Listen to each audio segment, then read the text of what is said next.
has done it.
Whew! Can you believe it? Welcome back, everybody. And thanks for being here. Brothers Forge Gaming, I'm EZ, and it is a new year. Here we are. New Year's Day, right? God, I can't believe it. That actually, I kind of almost forgot it was literally New Year's Day. But anyways, here we are. New Year's Day, 2026. How's my hair? No. Here we are. It was a long night, so I actually had planned on doing like a morning RPG stream. I still got coffee because we had a lot of fun. We had some celebration, you know, not necessarily a party, but we were at an amazing place. It was like it's a new barcade that is opening up in town from a buddy who's maybe even been in some contact. He does stop by streams. I know he's, we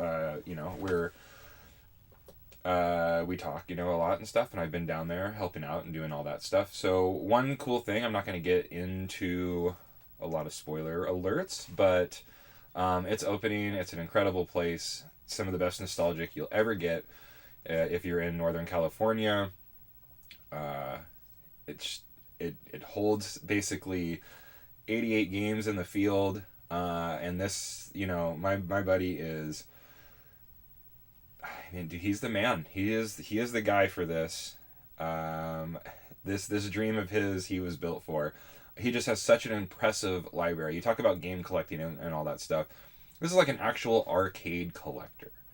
So hundreds upon hundreds that he distributes around town. I mean, just in storage, there's enough to build several more arcades and stock them full of some of the best stuff that you've ever seen, ever played, just waiting to come out. So the rotation is going to be crazy. It's not going to be like a stale 88. You're going to go in there and then you're going to come back and you're going to be like, whoa, like, wow, all the incredible 4-player games that were already there turned into different incredible 4-player games and stuff like that. So anyways, just really, really cool. I'm not going to say too much about it because I actually plan on doing like a whole deep dive, like review. We'll let you know where it's at, where you can find it, what you can do, show some of the stuff that's going on. And I thought that would be fun, And with that being said, that's kind of like a launch into Brothers Forge Gaming for 2026. Definitely plan on doing some more fun. We're getting out there. This is the year of the Forge. That's what we're calling it. But anyways, we're going to be doing it. It's going to be cool. Pieces like that. Collection stuff. I've been going to expos. I was at the Sacramento Gamers Expo at the end of December, producing a video for that. A ton of great pickups. I'm going to show you some stuff we bought at a local stop that just closed down, and it's very sad, but got one last round of incredible stuff. So excited to kind of show that off. But you know what I mean? It's just going to be kind of stuff, consistency, videos like that. I plan on actually traveling, getting out of state to catch some cons, maybe even get back up to Portland this year. So, all that's going to be fun. And we're going to keep diving in with some great games.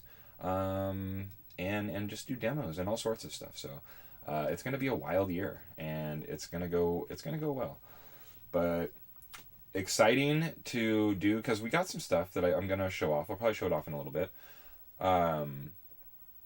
And what's cool is, it's kind of re-inspired me. I got some ton of Grail stuff. I'm going to continue to get a few more and all of that. And basically that's led to where I'm like, man, I need to get back in. I don't want to make, like, I'm never going to not stream because I enjoy that. In fact, we want to get back into NES speed runs, challenges like that, because I want to do some high end things like that. I miss that. I want that to be a part. That's something that I love. I do want to keep playing RPGs. That's what we're here doing today. I want to get back. Shining Force 3 is like a grail to us. I want to play it. I want to get through it because I want to move on to some other stuff. I want to keep an RPG like on the books. And then just kind of like themed fun streams, and hopefully more bro op. And even if it's not me and Mr. C, I have a couple of guests and stuff that I want to do some fun, videos and stuff that I think you guys might enjoy. Kind of like letting other people demo, certain things that I've got. I've got a lot of like, the paraphil stuff, like the race wheels, typing board, all this different stuff that I really think needs to be shown. It really showed us in the fishing stream that we did, the bro up fishing trip, where we were doing dual fishing poles, PS1, Dreamcast, switching back and forth. Like, that was really cool. That's such an underrated stream. If you really want to see some cool demonstration where we're playing CRT old games using fishing controllers to basically tell stories and do two different systems at the same time. Go check that out, because I think that kind of stuff is pretty cool, and that gives a little bit more, just you're getting a little bit more out of it to see that kind of stuff live. I thought it was cool. I did Steel Battalion last year. We try to do some light gun stuff, but I don't know. I gotta dial that in, because I have the Miniser and some of those ones. Like the Zapper and some of the low end ones always seem to work fine, but it's like both the 16-bit ones and like the Dreamcast one have issues. So I need to figure that out before we really get into that. But here we are, guys. It's a new year. It's a new day. I got my Beetlejuice mug. And a whole bunch of pickups to show you, but let's get this game started. Of course, we've got the action replay in. I changed the save battery on my Saturn, so we don't need it anymore. It looks like my camera's a little high. But I'm not high enough, and my camera's too high. That's much better. So anyways, we were using the action replay because you can use it to save, except for we had to do something like really weird. What was I using this for? Maybe one of the other Shining games we played or something. Or hell, maybe it was this one. Oh, is that what happened? Maybe that's what happened on this game. I think my battery died and I lost like my first play. I don't know. Anyways, we fixed all that stuff, so hopefully it's all working. We'll just bypass this, start game. Start game with no cheats. So if you don't know about the action replay, it's actually a cool kind of valuable cart that acts as an extra memory card, extra RAM, but it also has a huge list of like the Game Genie codes or whatever you have. It's basically built-in Game Genie, so you can go in and activate random cheats or whatever in games, which it's like cool to have the original version of that at your disposal. Which might be fun to test out and do in the future. I could see that being fun, using like, I have the action replay, and then there's a couple other games like that where you could kind of like, I don't know. I've actually like never used Game Genies or anything, but if you got them, use them, right? But anyways, good afternoon now. Happy New Year's, VGA. It's good to see you, Linda. Oh man, it's good to see you. How many RPGs did I finish? I can't remember. I'd have to go back and look. 2025 was like one of the rough. It was a rough year for me. I took several months off. Different months. So I didn't do a single Oh no, I did the Christmas stream. The Christmas thing was the only thing of content I did in December. And I know there was a point earlier in the year. And then it's like my work schedule too. I just can't play RPGs like I used to. Especially the ones that are like 20 to 30 part streams. You know, that Once Upon a Time was fun, but I still think I somehow knocked out a couple. Mr. C probably got a lot more in. Yes! Linda makes a fantastic point. You can also use the action replay, breaks the region lock. So if you have the action replay with your North American Sega Saturn, go ahead and order all those Japanese imports because you can play them. And that is, it's something I never thought I would crave as much, but having the ability to do it, it does make you think when certain stuff comes up, even like Shining Force 3, which we're about to play. I guess I should start. Which we're about to play. Am I all hooked up right? Okay.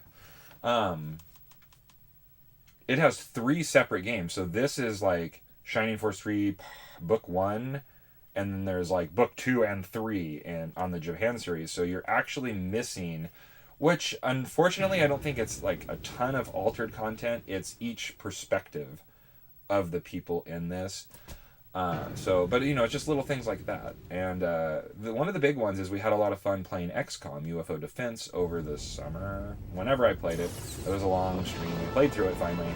And it's such a cool game. And they made another one that's a PAL only, but you have to have a PAL PlayStation to do that, or a PS2. And so it's like I kind of want to get it.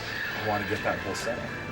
There's supposed to be this whole thing where you can bypass it with like this swap game. I don't know if I want to. Maybe we'll order the game or not, and go from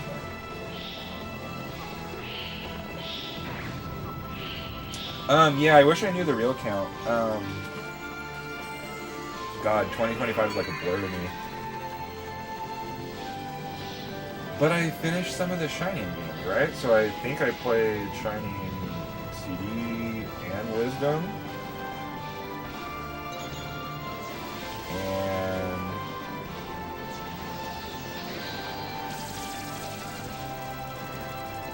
God, why don't what the hell last year?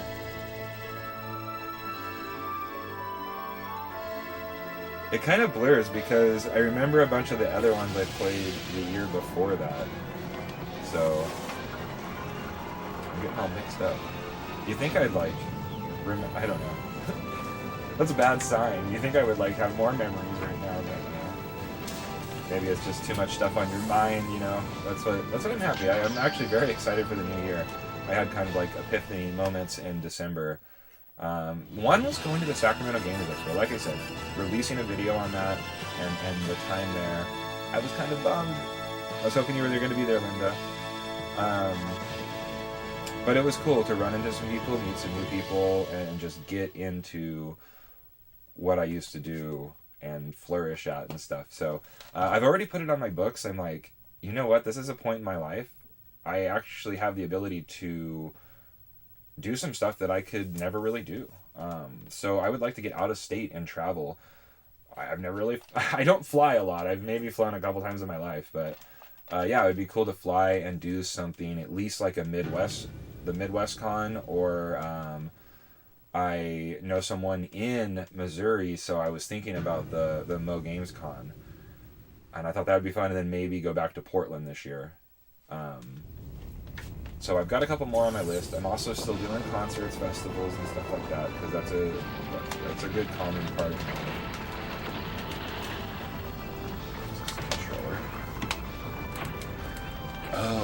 Oh, no, it did work. Fuck. Alright.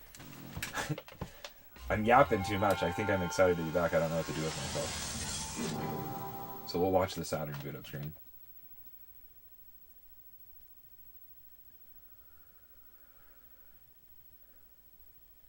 Yeah, that's how, I mean, exactly. They're just, and I feel like we go through times where there's a lot of those curveballs. It's like, Man, I had a real junk pitcher last year because he was throwing me nothing but curves.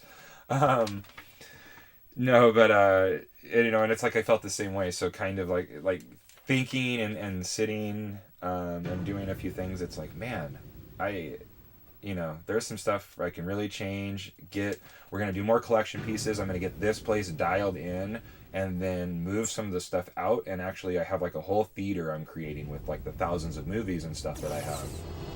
But that will just, it's gonna work. It's gonna be awesome. I'm excited for that. And then, like I said, I picked up a ton of grails. Like, and I mean, some of them are grails, like things I had really wanted. Sometimes I throw grail around too often, but I picked up the top value game for a lot of different systems. Like, I've gotten my best SNES, my best Genesis, best PS2, PS1, I think, as well. I got the Atari Jag. See, now that was like a grail pickup. Like a bunch of games in the Atari Jaguar. Random systems, I think I got my top games for like, no, I have for Xbox and stuff. But so it was cool, like getting, I don't know, doing that stuff. Just like, I don't know, I got a bonus. There was a person I was kind of complaining at work. I go, oh, it's like the boss's family or something like that. And I'm like, oh, they're not going to take one of their too close to the company type thing. And I didn't get one last year, so I just didn't expect it. And then it was like after Christmas, I showed up to work yesterday, and maybe they heard my griping or something. But anyways, I got a big tip, so now I'm gonna go buy something cool tomorrow. I'm pretty sure. I'd like to see if I have a little discount card for the shop in town. But it's Bomberman Second Attack on the N64, which would definitely be my piece of resistance for that system.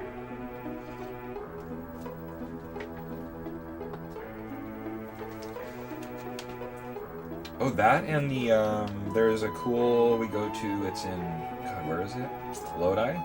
No, it's somewhere down there, but we go to the Pinball Festival every year. Or the Pinball Expo, or whatever it is, but it's just pinball only. It's cool because of my arcade buddy.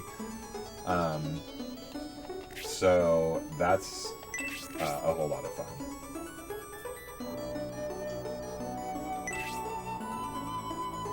And I missed last year for some...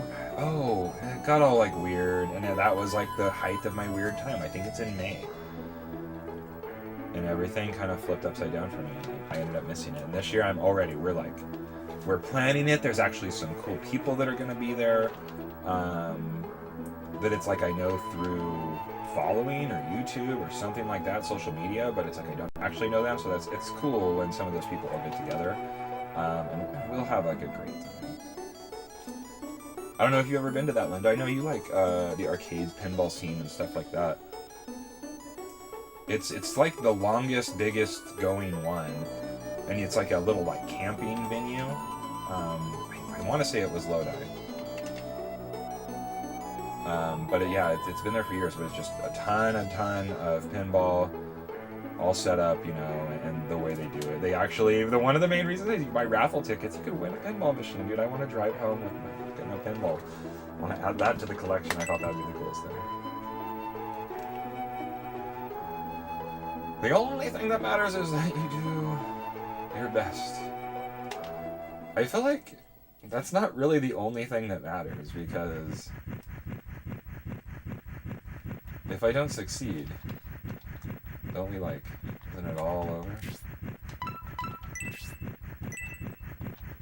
Dude, I gotta remember how to play it. Oh, I can't, okay. Is this? Oh. I feel like there's gotta be something in this building. Chicken feed!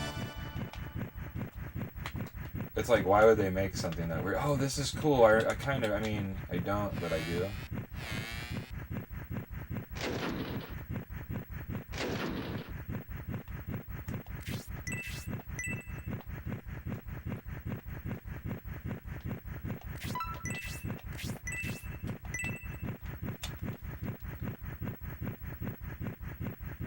Yeah, I know. I saw you went to, because I go to Reno a lot too, and I'm kind of bummed because I had been to it, but you went to the what, like the pinball museum that was there, and that was an awesome place. Yeah, I never knew about the like the convention one. I mean, I think they even you can, there's all sorts of, well, not, it's not as many as like a game con, but there's like vendors for some stuff, and then there is like panels and that whole deal there, which was like pretty cool. Um, but you were just like blown away, I just never showed up and walked in and you see it, and it's like all the newest stuff, just hundreds of pinballs, and it's like I don't know, they played music, and they did do something. Maybe it was like a band and a little cookout or something on one of the nights. But like I said, it's a camping thing, so you have like a campsite, and you kind of do that life too as well, which is, if you're into that. I mean, we usually get a hotel and stay there, and then come back and we have someone that's like reserved your camp spot because it gives you like a home base while you do the festival part. But always in these JRB stories, it's an all or nothing deal to succeed. I know, right? I've actually been 300 plus arcades, pinball machines. Yeah, yeah. It's funny about these games that they're always like, they're just try, and it's like, dude, I'm constantly told that if I like have a moment of weakness, that it's like all over basically. So I don't know what you're talking about. I feel like it's you fail and you're done, son.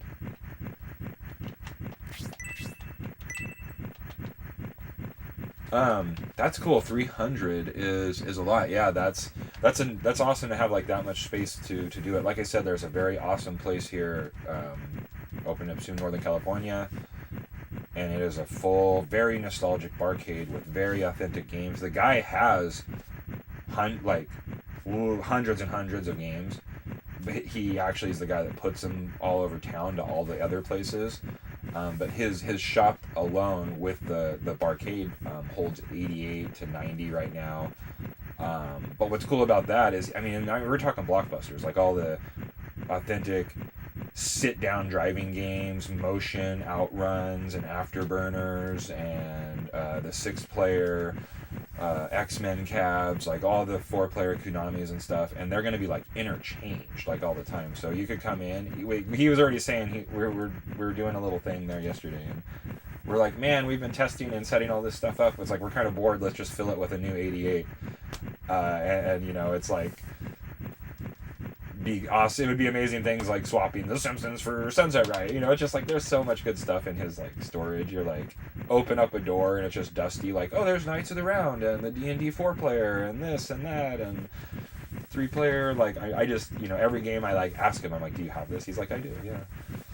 So it's really cool, but amazing to see so many live and in person like that.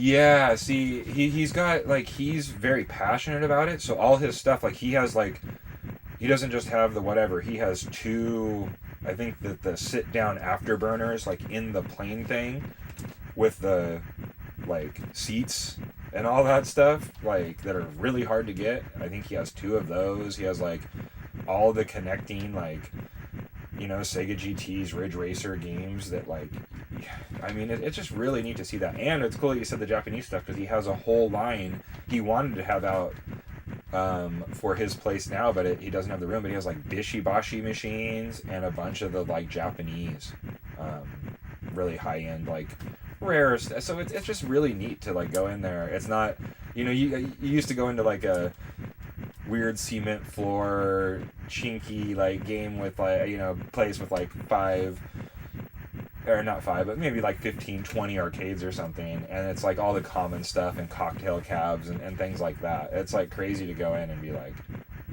wow, he has like a whole row of like Atari vector screen like games and stuff. You're just like, that's like intense, man. Like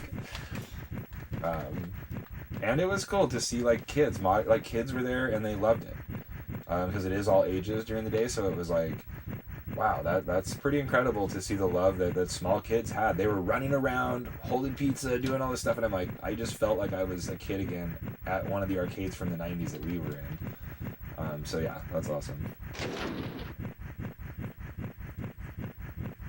Yeah, the moving deluxe. He has like like I said, the two-seater like outrun thing. He's got the all the couple with like the actual hang on like bikes and stuff. And it's like it's so crazy to see the above and beyond, where you're like, wow, this isn't just some cheesy board or something like that. It's like to go in there and see like he like goes after the original dedicated cabs and things like that are like what was it we were just talking about? Maybe Tapper.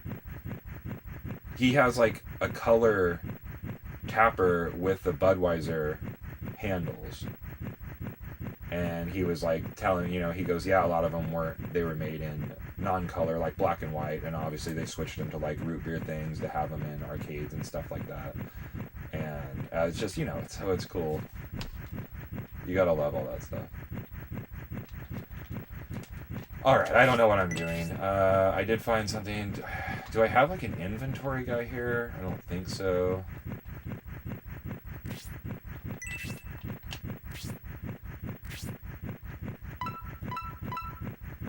Okay. Okay, that's just for people. Give. Take. Good. Oh, he's my deposit?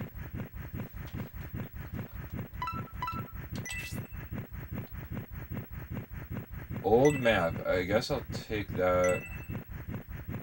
Can be forged in a smithy. So, let's deposit this. Healing drop, I guess we'll keep. Alright, this will be good. Healing drop. Angel. Armor milk? I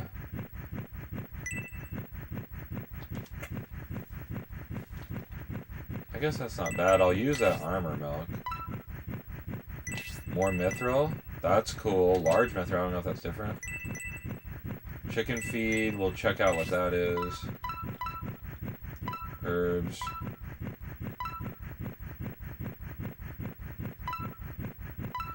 I wish I knew what that flower... What the fuck is this? See, I don't know what these old maps are. And I don't know what these flowers were. I think I was like already supposed to use those. Maybe give them somewhere, or maybe sell them. I'm not sure. I guess I'll remember to try to use some more items. What's my advice here? Are you finished easy? If you're done, go back to your spot and rest up. Oh, okay. That was his advice, by the way.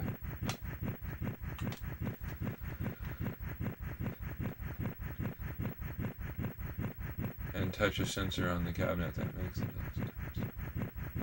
Interesting. See, I mean, he might know that. I haven't heard that. But it is cool. Like he showed me all sorts of stuff. Like, we had a laugh. Like when you turn on the original Qbert, it like talks to you.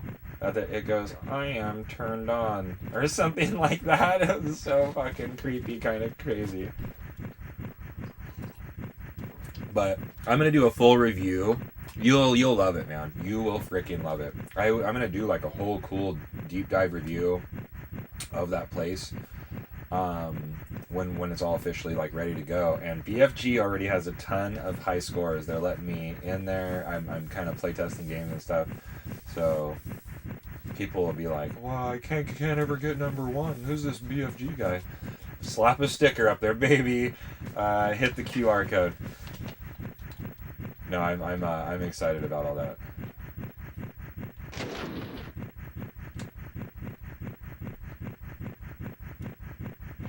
Who are these peeps?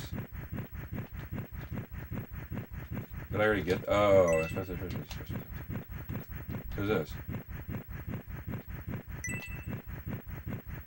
You must walk quite a long distance. But we're nearly As valuable as the cargo, should be grateful that it can carry us all. Our selection is unique. Craft. Okay, so there are some stuff here. Oops, I don't want to sell. I feel like I maybe already did this. Deals. Aha, I knew you were people to breed. Whoa, what's this? Power. Acquire tornado magic. So who does this go for? Her. Her.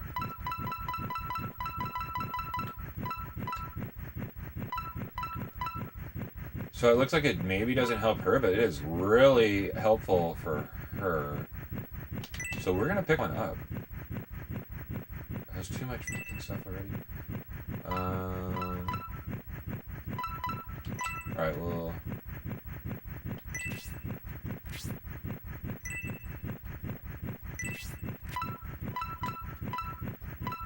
So what do we have? Regular buy. Broadsword. I want to say I maybe did this. No, I didn't.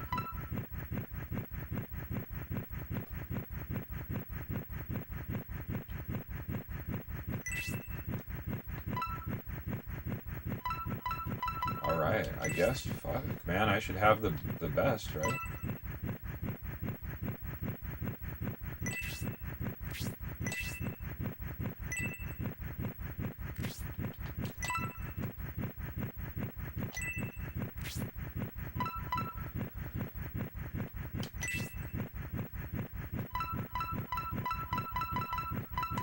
Okay, so we already have that.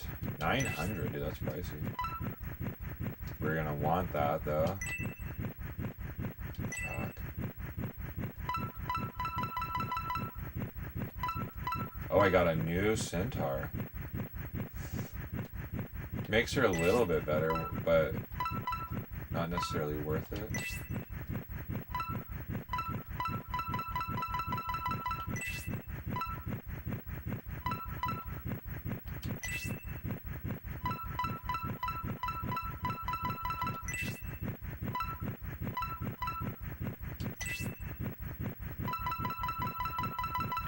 So I must be getting close to getting a character that can use that, because I feel like I've seen that a couple times. What the fuck is this? A wing?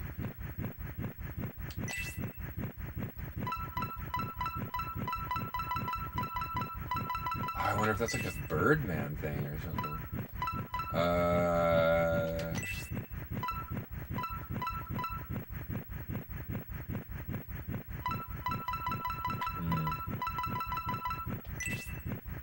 One point doesn't seem worth it, but I did want, what was it?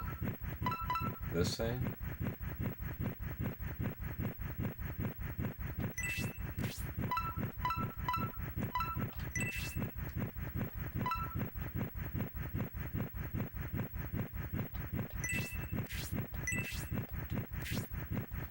What do you think the armor milk does?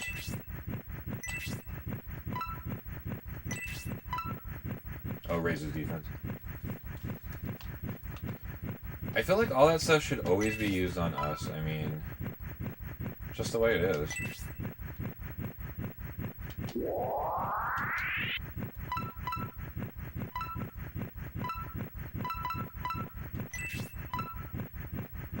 Yummy chickens.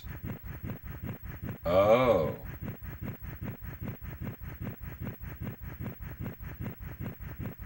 Interesting. So we're gonna go try something out in just a second. I know, a little slow going, guys. Here, I gotta get back into the swing.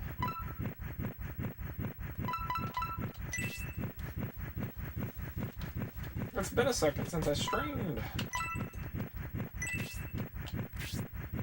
He does.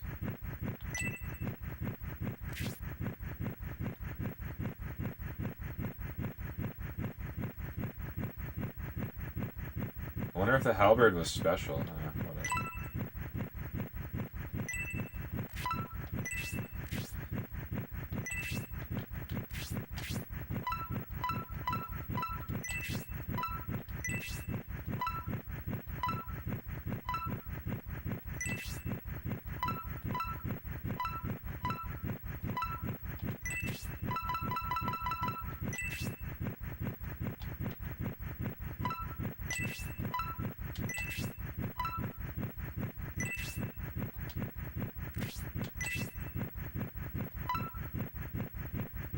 Let's go sell her wooden rod.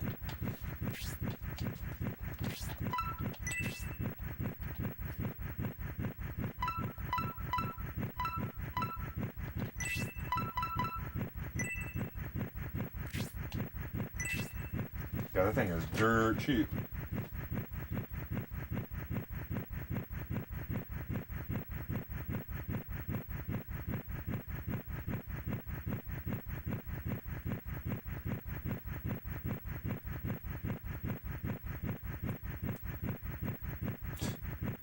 Funny guy.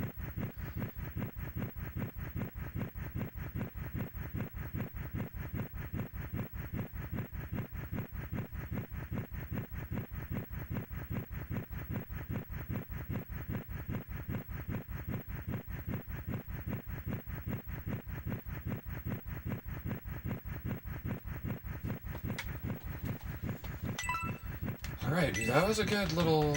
We gotta figure out what this whole chicken feed is, though. So there's something going on with that. Okay, we're not going that way.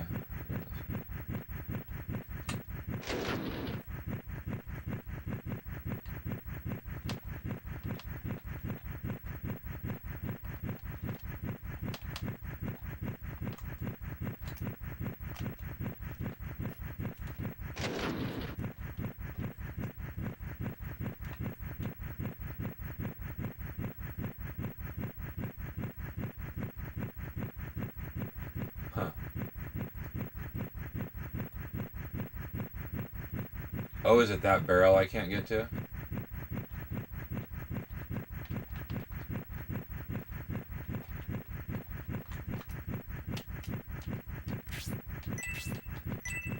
I'm guessing it is. So let's go...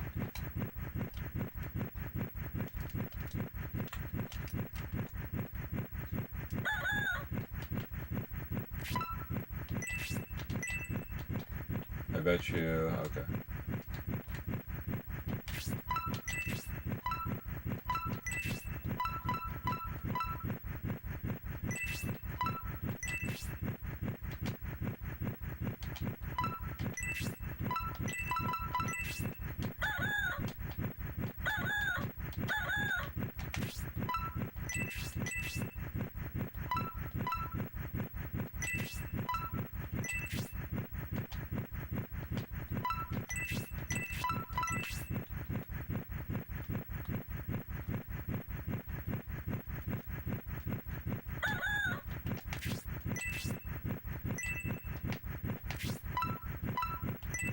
You would gotta think that this has something to do with these chickens.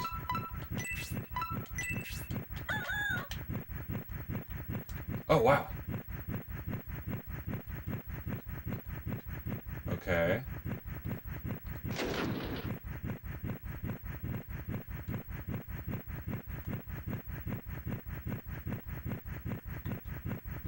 Now what do I do with this chicken?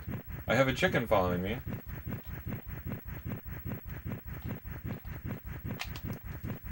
Yo!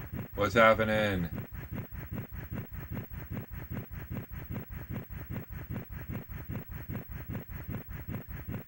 The Ultimate Warrior? Yeah, yeah.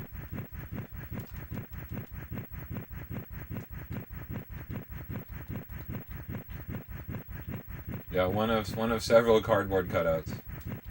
Or I guess just a few. But there's Hogan, Warrior.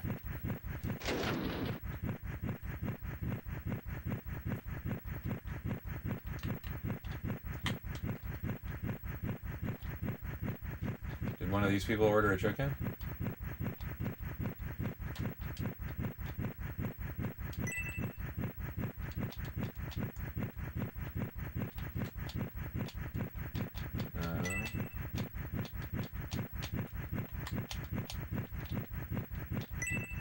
Oh, okay.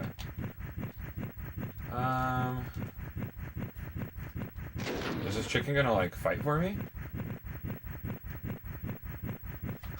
Well, you used the... Yeah, so I used the chicken feed, which we found in here, but now it's making me feel like I'm supposed to lead him somewhere.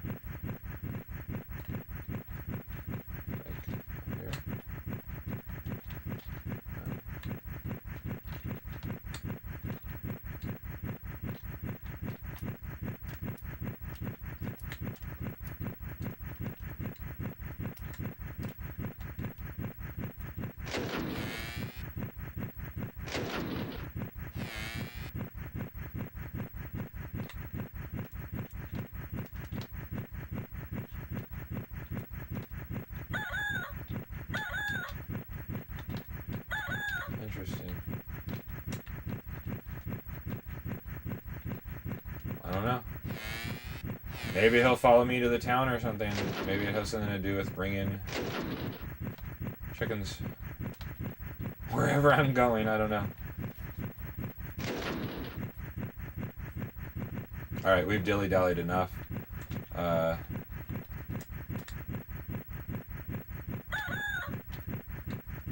Where's my spot?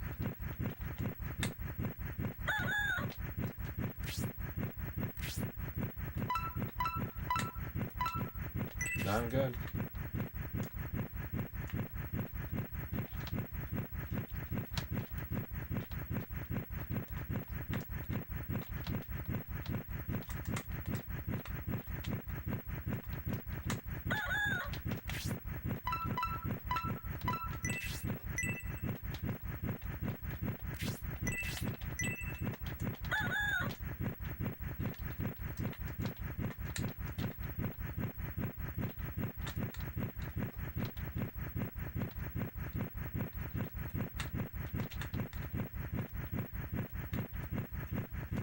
Interesting. So there's like obviously something I have to do.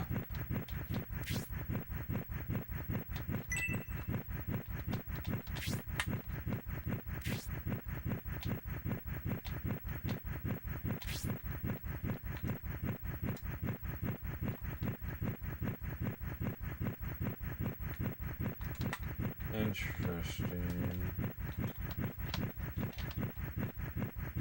Well, now I feel stupid because I like looked up how to get this chicken.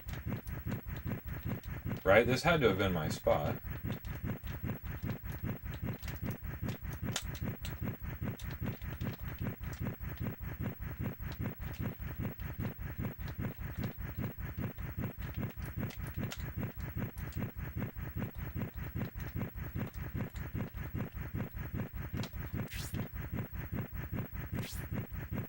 Yes.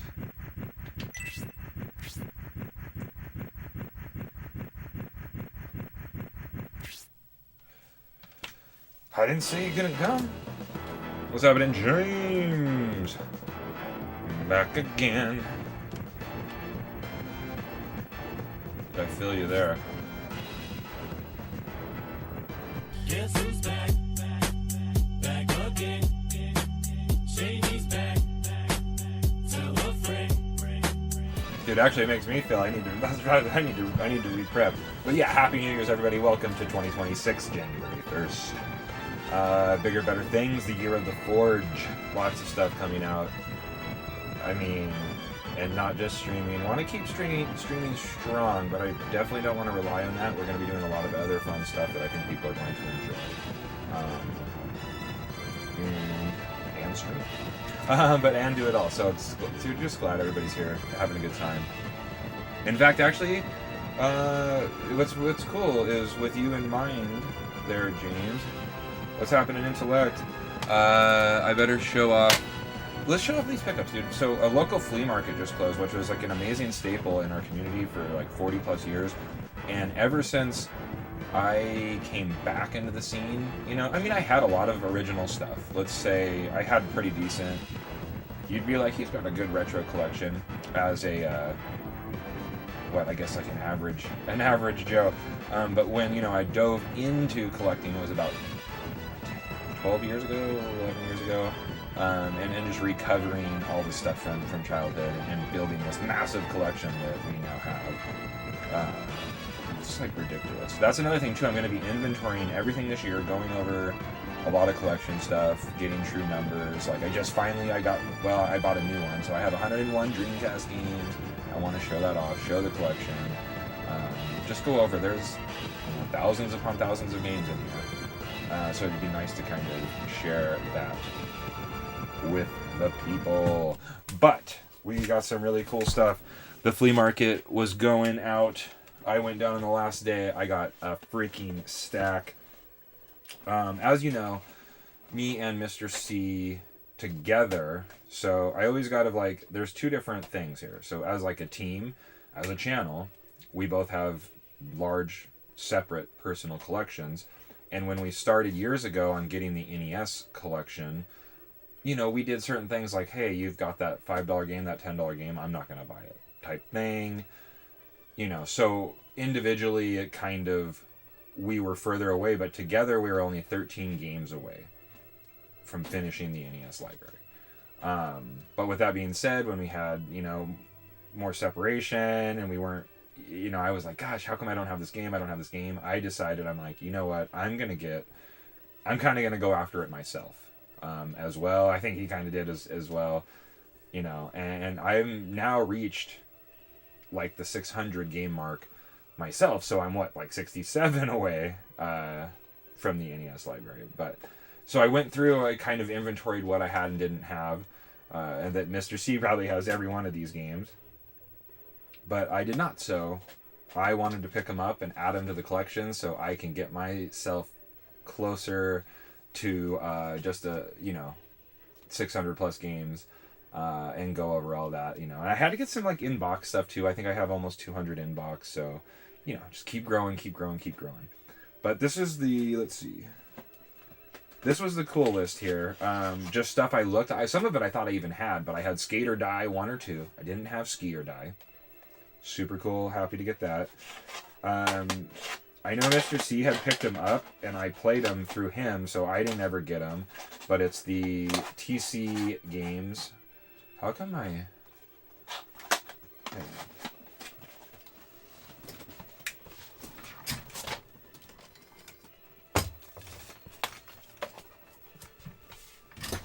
Oh, I bet it's that. There's a light that's not on. I was like wondering why. Okay, that's a little bit better though.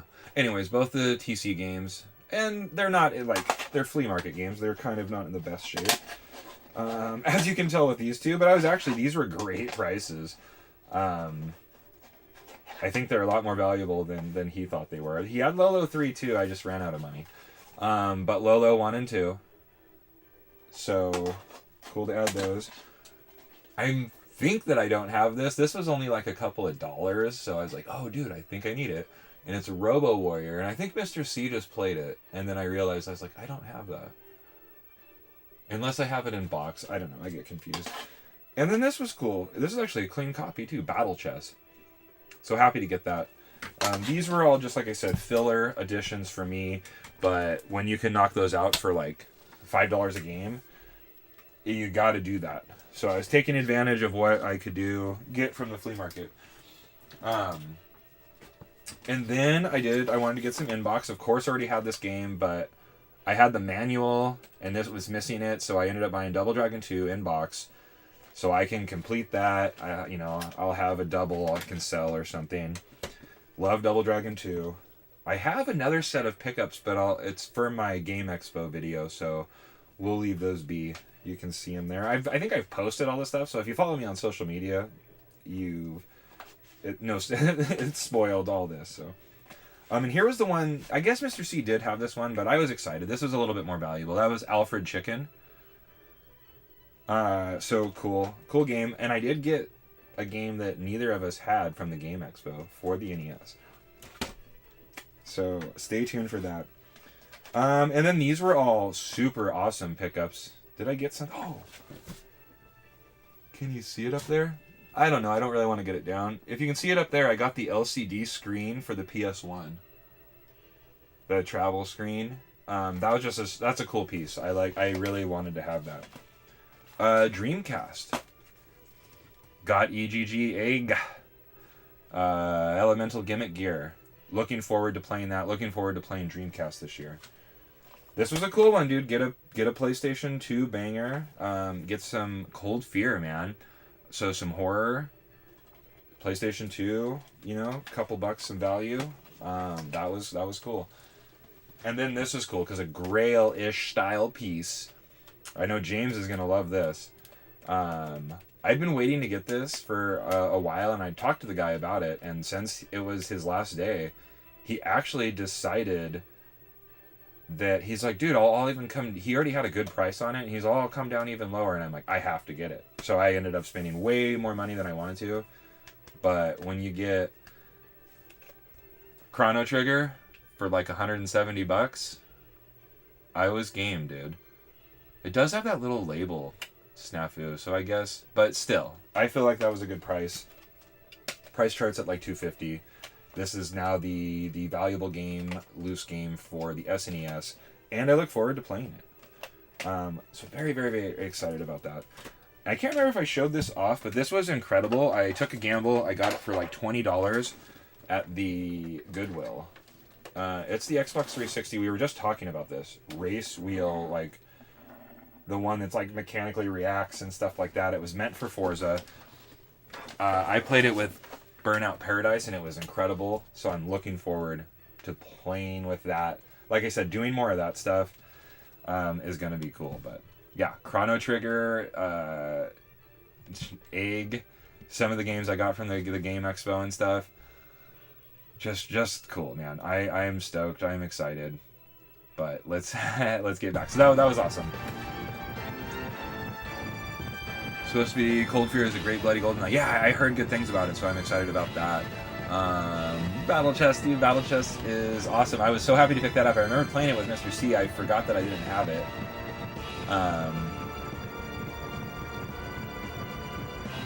And so I was super happy to like to add that to the collection, dude. That's gonna be a good one. Dude, you caught me off guard because when you said Narc was one of my favorite games. Iron Tank, Batman Returns, those are all super good games.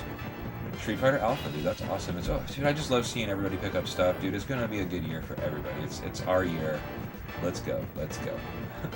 Oh yeah, Battle Chest, too good. Clean copy. Alfred Chicken, yeah, it has a little bit of value. I don't know if it's a good game. I've never actually played Alfred Chicken, so that'll be cool to get down on. Yes, dude. So Chrono I've been waiting. I want that wheel eventually. Yes, dude, it's nice. Yeah, so excited to have Chrono. And like I said, actually having Chrono inspired me to get back on this because I was like, now I want to finish this because I'm gonna probably play Chrono Trigger. It'll be my first time. Never played it, so that's gonna be cool. Pick up the format of SNES. Oh, there we go. That is awesome, man. Dude! Retro Run, what's going on, my man?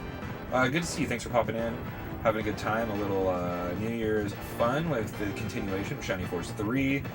You know, we've been having a good time. I've been a little rusty, so we'll see what I actually get into. Good to see you pop in, though. Dude, had a great time, like I said. Doing a little video for the Sacramento Expo.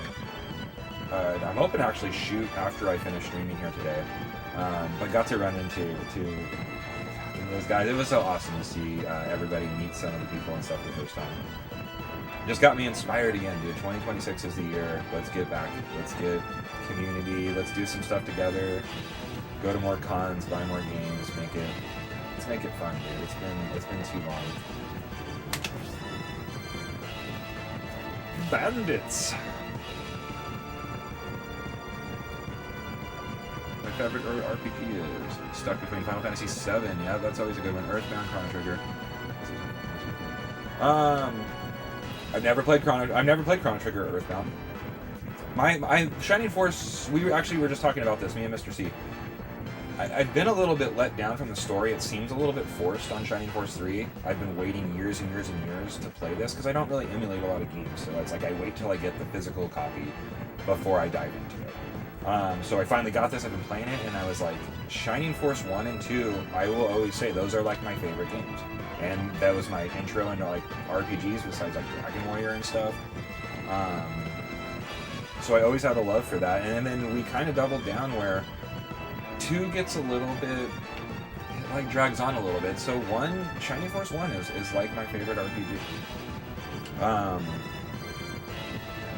trying to think of something else that was really epic. I played through some good stuff. Final Fantasy 3 was, I don't know. I loved it a lot, and then it made me, I don't know. It's like they kind of just started you over, and the end was kind of like not my favorite. So it took a lot away from my experience on that. I think there's anything else. I don't know. I'll think about it a little bit. But Shining Force is probably like gonna be my pick.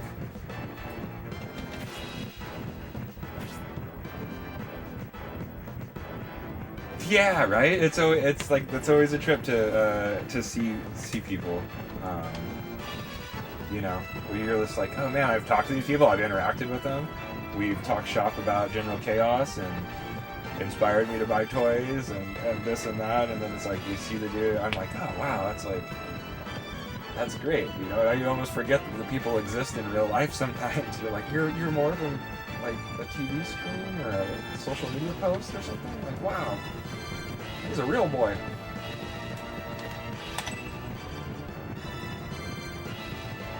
Gotta go for the time being. BJ, pretty cool music. Dude, that's nice though. Ice cream cake is a good way to start the day. You have a great New Year's, man. And she's got her birthday, so she's a New Year's baby, dude. That's pretty awesome. But you rock on, VGA. You have a good day. Enjoy your day. Enjoy the start to your year, dude. Keep it positive and keep it rocking, man. I think you will fall in love with Chrono Trigger 1. See, I've been told that by a lot of people. A lot of people have been waiting for me to play Chrono Trigger. And I feel the same way. Even Mr. Shi was like, well, I don't know. Something about the Final Fantasy 3. And I'm like, no, I've heard I know it'll be similar because it's a JRPG on the SNES, but I feel like it's definitely different. So, yeah, I'm looking forward to that. I think it's going to be cool. I'm excited. Then why are you attacking now? Why does this... So it looks like we got some stuff ahead.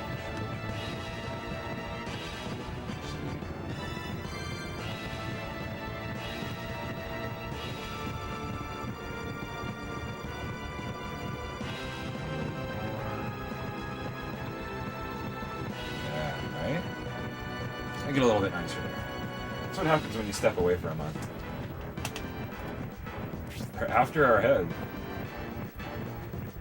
Chrono was on a special lift, so the greatest time. I like the see, and then it'll be cool because I feel like you guys are gonna enjoy this. It'll be my first experience with it, so you know, I don't need to be told every secret, but I liked having people that are a little bit more familiar with the game, you know, to give me tips and stuff like that. When you're streaming, when you're doing RPGs, you want to learn and enjoy and unroll the game.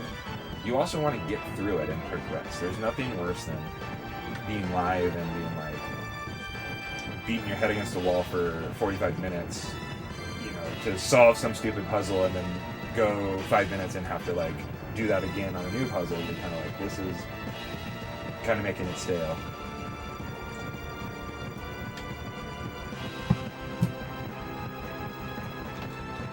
Is that so? The price on my head, you would run afoul of God.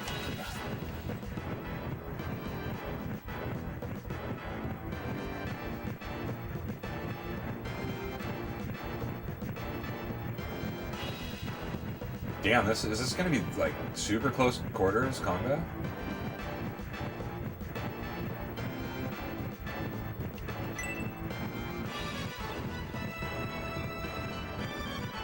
We'll take advantage of that while we have the opportunity.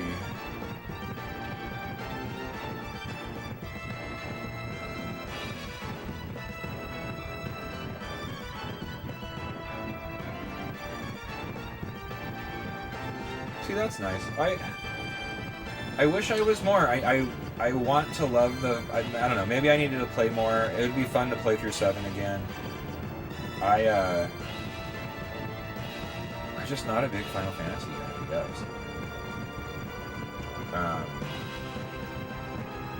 I think it's the way we played 7. I haven't played it since we were kids, but we played it in high school.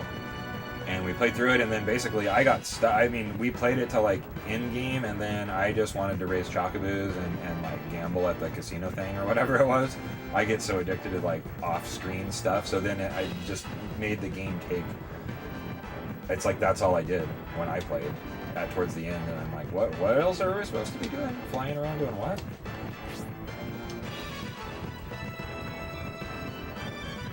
And then definitely different experiences. See, because we would throw like wrestling games in there over like GoldenEye or something like that, which GoldenEye we played heavily and it was amazing when we played it. But GoldenEye is one of the games that I think aged the worst, just control-wise. Like the weird, crazy stuff you have to do with a controller to play GoldenEye it makes it almost unplayable to like sit down, pop in your N64, and like throw in GoldenEye. You're like, what am I doing? How are we like flying around, throwing timed mines, you know, looking at each other's screens and just having a heyday? And now it's like in the modern day, you're used to like a Halo or something like that, and you're just like looking down at the walls and stuff.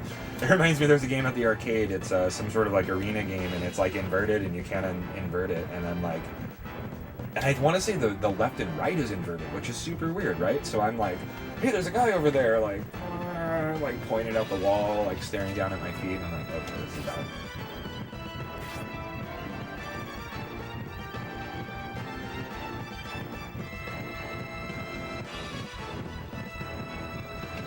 No, I'm not saying that it was like super bad. I enjoy like play. I just, for some reason, having to use. It's like, I don't know. It's just my brain for the different, and you have the 4 different controller layouts and stuff. But I don't know, the way my mind works with it. It was just a lot harder. But see, you're right.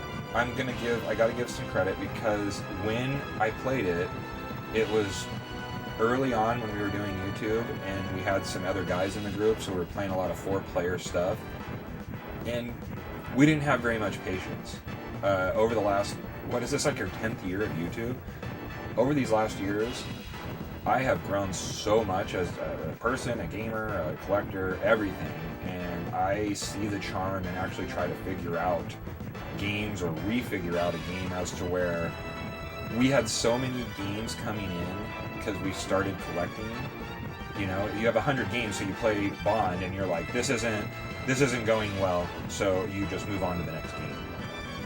Instead of sitting there like, all right, like, how long will it take me? You know, half an hour maybe to figure this out, okay, and you know, so there's stuff I need to go back and do, definitely. So this is a super close quarter combat fight. Oodalali, golly, what a day.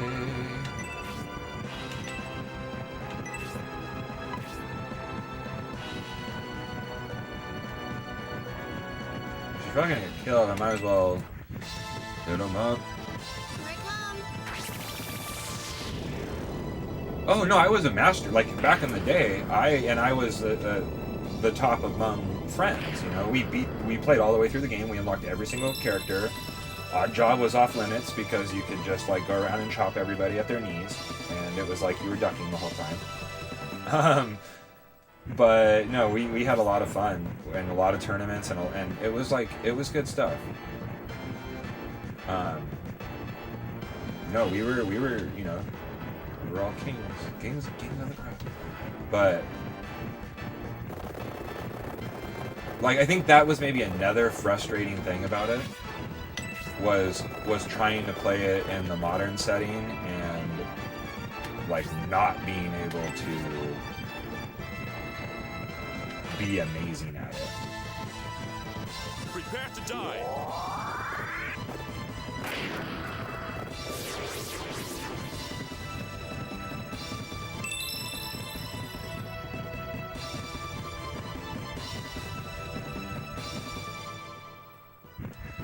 See, I'm excited because you guys actually bring it up every once in a while. I know a few of you talk about it, and I'm excited to play some of like the. I've only played like 3 Final Fantasies. I have now played 3. I played whatever the offshoot one was, Mystic Quest. I've played 7. I've played the original, not to completion, or like the first one on the NES. And I've played Final Fantasy Tactics. That's all of like Final Fantasy I've played, like ever. Never played any of the other ones on PlayStation, or I didn't play 2. I didn't play the other ones besides 7. I didn't play anything on PS2 or going into the future, which is funny because I own them all. Even just recently, because you'll see in my Expo videos and stuff, or my social media posts, I met, you know, a really cool person, Amanda Akin, and she sings for, I think it's like 14 and 16, so I ended up buying a PS5 version of some of the newer Final Fantasies to, have her sign and stuff like that. So, it's like a lot of stuff. I was like, I should probably check this out somehow, make gaming a bigger part of my life.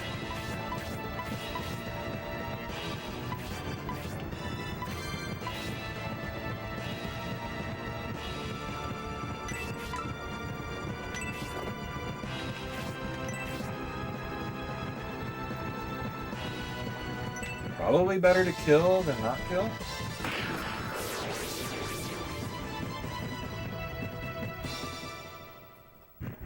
Download to get you. So that's cool. I need to. Oh yeah. So Jazzy and Chill. So I agree with you there, dude. GoldenEye does have the most epic. Like you can just sit there and listen to that music, and that makes it worth it. I did find that I do have GoldenEye. Bum ba da bum bum.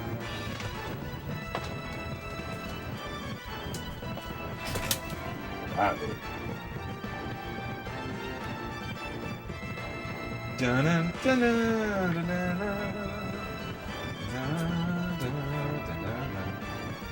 I'm gonna go put some hot coffee in here, and then we're gonna get back. We're gonna deep dive. We're gonna do a little bit more gaming than chatting.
I know, I just did a post on it. There's not that many games that feature the year 2026, but I wish I could stream the Game Gear because there's a decently priced game I have, Arena Maze of Death, and it is set in 2026, and I thought that would be super cool to play for the new year in 2026, but...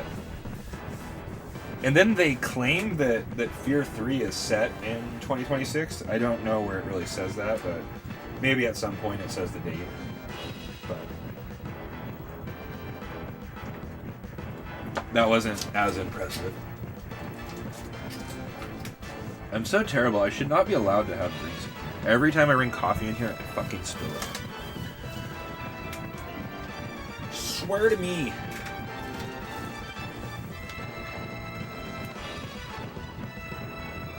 That's awesome, dude. I think to create memories, I think it is the coolest thing to have like your original copy. So I mean, it's cool to find it all and hunt and do all the stuff that we do. But every time when something comes up and I'm like, no, that's like my copy of like, that game or something. Almost to the point, yeah, where there's some stuff. I'll have to talk to Mr. C about that. Maybe Mr. C here.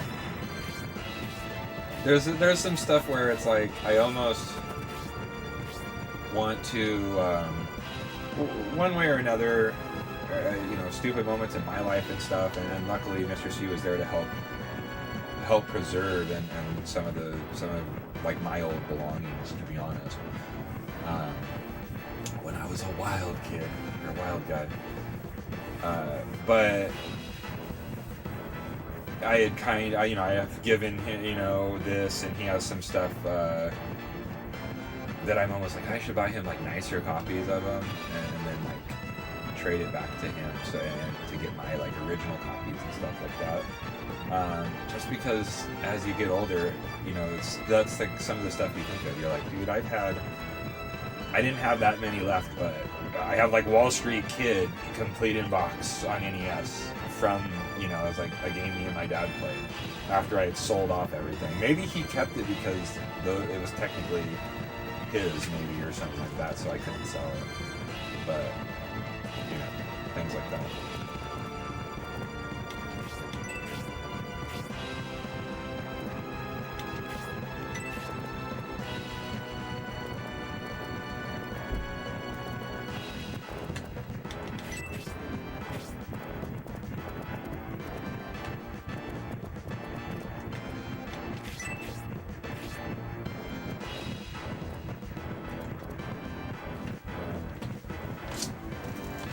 Give me just a second.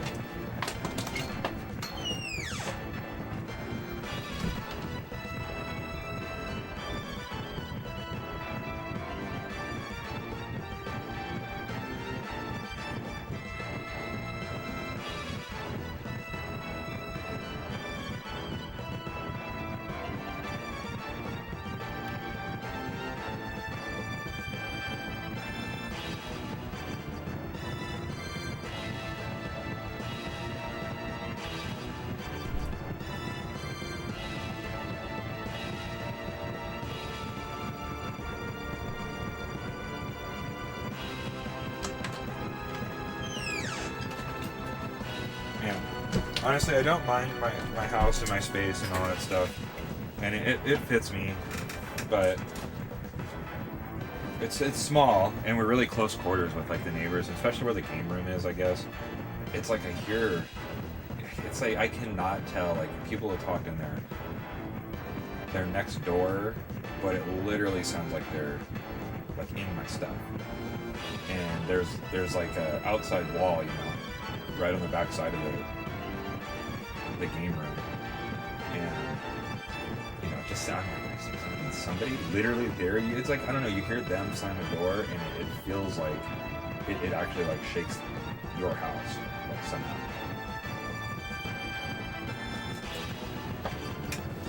Maybe I'm not high enough. It's weird. My favorite game of all time is Diddy Kong Racing, dude. It's a good one.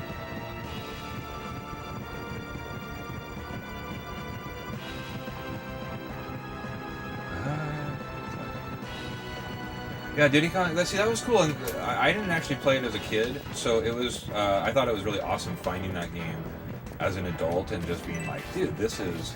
I think at the time it was like Mario Kart had gone up, and oh,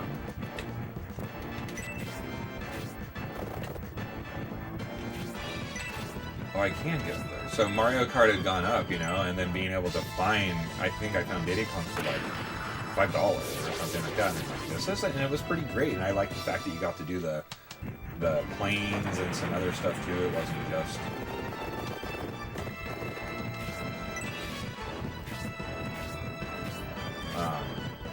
You know, I thought it was good, and it had some cool characters in it. To be honest, when I first played it, I was unfamiliar. I didn't own Conkers yet. I wasn't a huge fan of, which is weird. I didn't. What games are they? Like Banjo? Is that the ones that are on there? Yeah, Crash Bandicoo's PlayStation. Yeah, so Banjo and Kazooie or whatever. I didn't play those because N64 came out.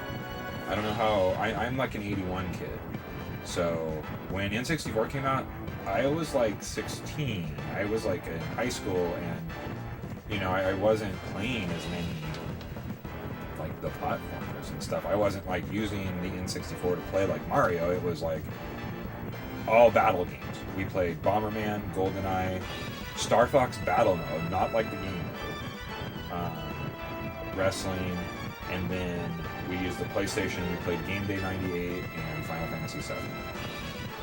And that was like, and my friend who owned Wayne Gretzky Hockey would kick our ass at that. That was like fun, but then it was like he was like a lot better than everybody else, so it kind of was like, is it really fun?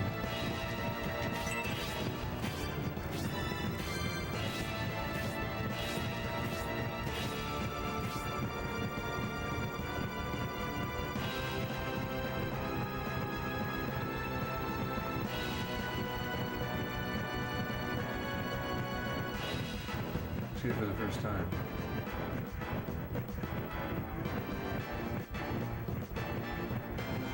Oh yeah, so back to I kind of got off my train of thought, but yeah, back to Diddy Kong.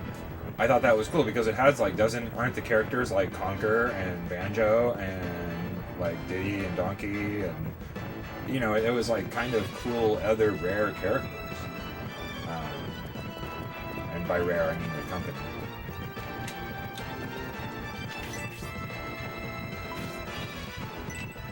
Oh, that's right. I can break barrels for experience. And find items. You should be doing that every time.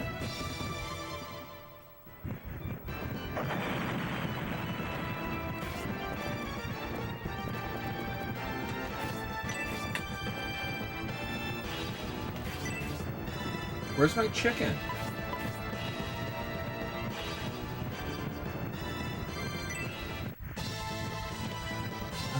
I don't know what that whole chicken thing was about. I'm kind of actually pissed. I should have looked it up. Because it could be one of those things where you like needed that chicken to get you a mithril, and I don't want to like... I'll be kind of mad if I squander that. I'm hoping that it still is following me. Like maybe it's a permanent walking pet or something like that. Or maybe when I get to this town, there'll be some sort of like, man, if we only had a chicken.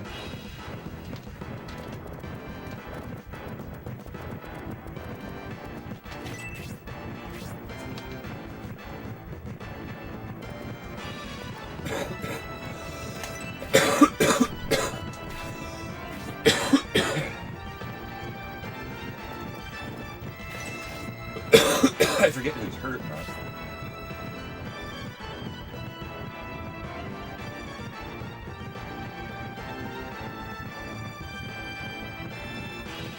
See, that's cool. Yeah, Mario Kart was good. It's funny because those kart games are so good that, you know, being a new Atari Jaguar owner, I really want to get Atari karts, but it looks like a just bad version of Mario Kart or Diddy Kong Racing. So it's like, I call it Mario Kart without the fun. It just looks like straight up kart racing, but maybe it has such good controls or something that's like, gives it that extra. Maybe there was like speed ups or something that made it more like an F-Zero type game or something, and I just didn't, you know, I don't know it, so I guess I just watched play on it. But... Oh, that's right.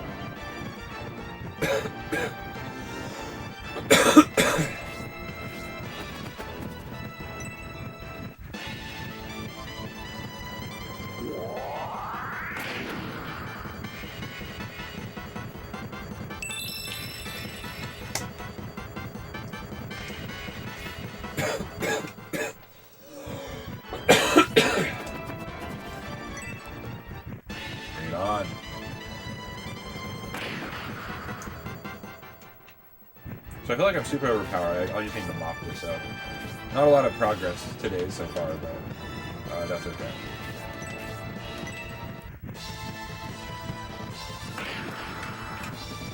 More about having a good time and getting back into the swing.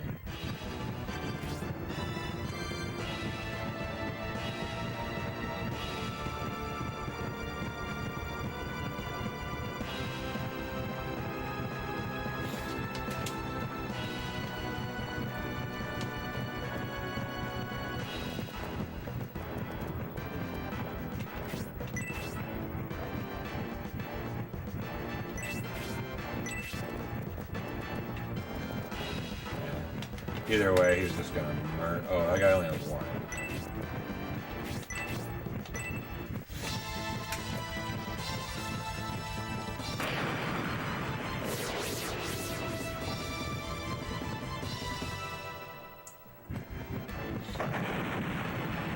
So it's funny, somebody kind of asked us, Mr. C was streaming earlier, doing his thing, ESO, all that. If you want to check out, you know, classic modern RPG action. He might be done now, I can't remember. Talking about kind of like what retro games and stuff. So what games are you guys playing? What are you doing? What's on your retro radar? what are you going to play through this year? And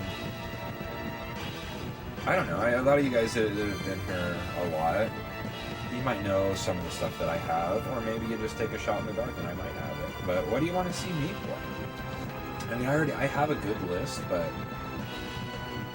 this is an all-year thing, man. So regardless how we do it, if it's multi-game streams or even just like review videos or something, I'm looking forward to get like more action, more content out on stuff that people want to see, and show them stuff they didn't know they wanted to see. I guess that's the good one.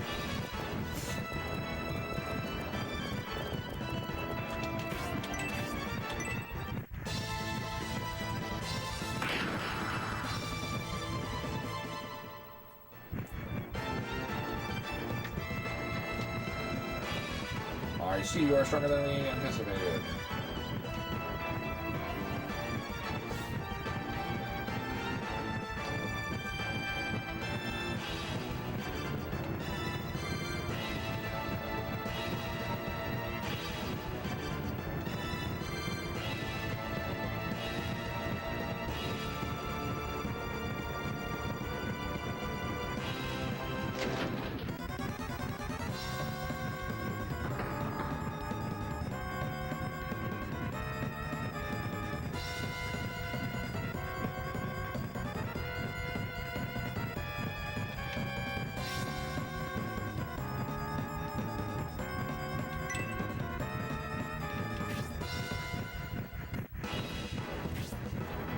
Those motherfuckers.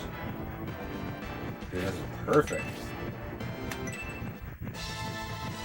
So if you have played... Oh, I forgot I gave her that thing.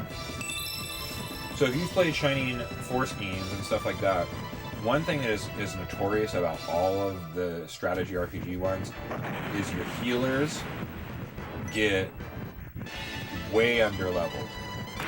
And it's hard because in this game, sometimes an archer, like a bird, like if you just have a character, if they get under leveled, it becomes so hard to ever catch them up, unless you're one of those people who like egresses a lot and comes back to battles to purposely like level people up. But if someone falls behind, they're only going to do 1 damage, and then if you're a healer, you only get very limited experience for healing. So every time you see a character that has 1 hit point left, if you can attack them with a low-end character, because when you get that 1 point damage, it kills them, you still get a big XP boost. And that's the one way to jam those levels, and you've got to keep those characters like relevant. Especially at least one healer. That is my biggest complaint. I mean, you got to get a healer up there and have him at that top notch. Which is cool because in some of the Shining games they offer like a monk character who can actually do damage and have a heal spell, and they honestly end up becoming like the top characters.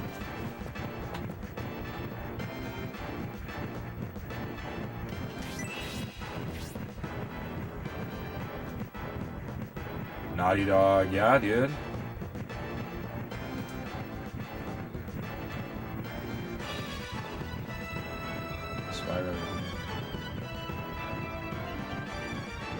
Dude, you gotta love a good Naughty Dog. I remember because it's funny. It's funny you say that because all the time. What game was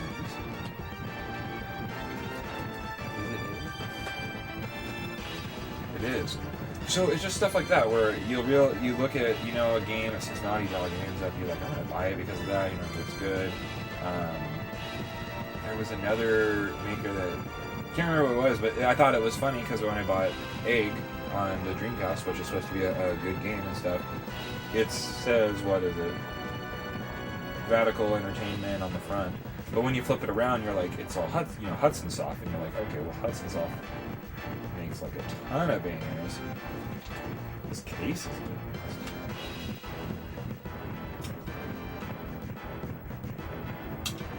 It's like, definitely, we'll be swapping out this case. I haven't opened it that many times. It's a little rougher than I thought. I got a lot of extra cases. But yeah, so it's gotta have faith in some of the makers. God, what is that other game? There was something I was like playing and I'm like, man, this is good. And then I'm like, oh, it's made by them. Like, no wonder.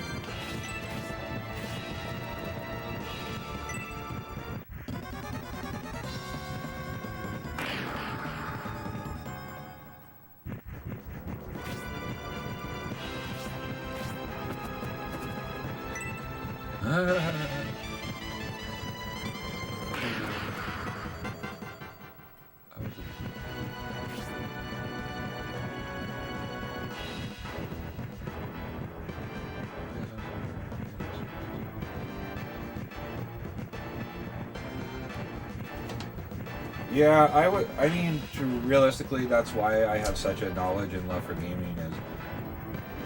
I mean, definitely spoiled. I was the baby. I'm 10 and 12 years younger than my brothers.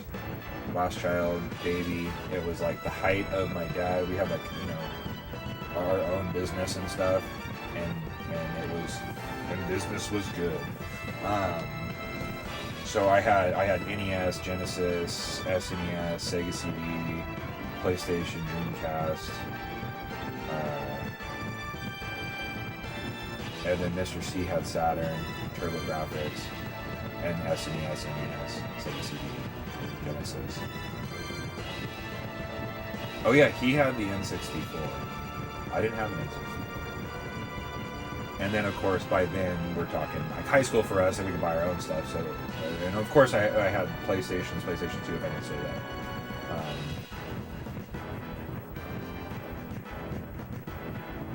But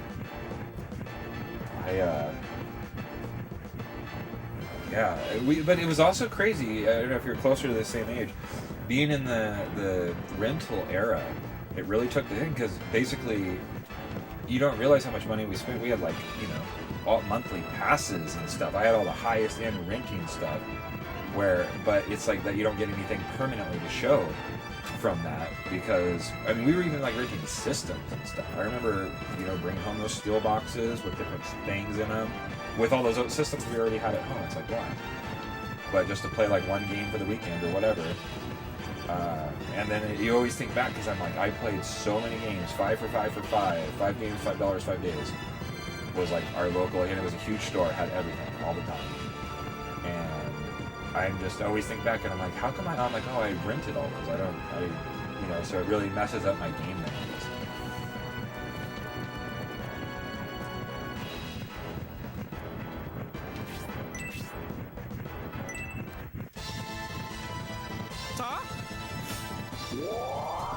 Oh yeah, it was. Yeah, I definitely was. And then we had it. It was funny because I lived a lot of ups and downs. There was a whole thing. So yeah, it was like really early on. It was pretty wild. That's why toy-wise, I'm always thinking back. People are like, and I'm like, God, I had, the giant G.I. Joe things and boggling, I had all this stuff.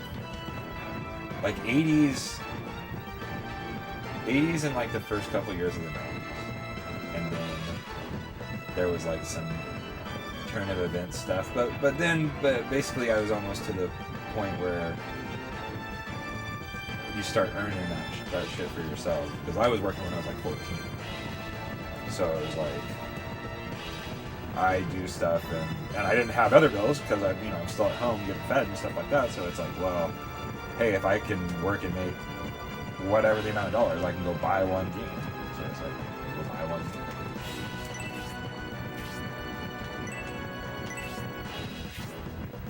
Oh, what did I do? Find a nerd? Oh, will you drop? Are you giving up the antidote?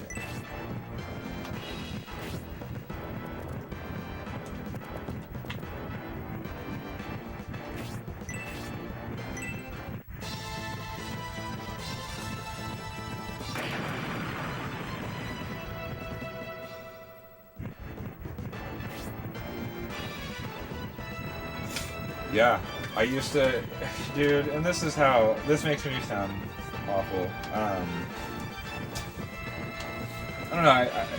I'm a smart guy, and I used to like really excel at school, and then they started giving me money for like A's, and so I just went straight A's, and then it was like,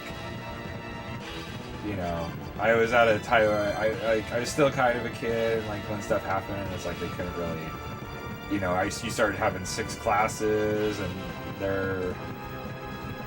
I was getting paid per, stuff like that, and then so they're like, they couldn't do it, and it was like, instantly when that didn't come through, I dropped to like a 2. I was like, nope, I'm like, I feel like I used more energy and intelligence to scheme and not do stuff, rather than just like buckle down and like just do the work and like get through school. I was always like, dude, I'll get Mr. C over here and we'll tell you some stories. I was wild. I was one crafty person, to be honest. It's pretty hilarious. But I used to run. I had like whole deals going. I hardly even went to school my senior year, but somehow I like still. Actually, there was a brief moment where I think we considered I might not graduate. But that was just more because I had a lot of... But I was also 18 my senior year, and it was like... You learn a couple things, and you give back. Okie dokie, dude, I'm back. Dude, we're grinding, we're storytelling more than anything, it seems like, but... I don't know, I'm having a great day.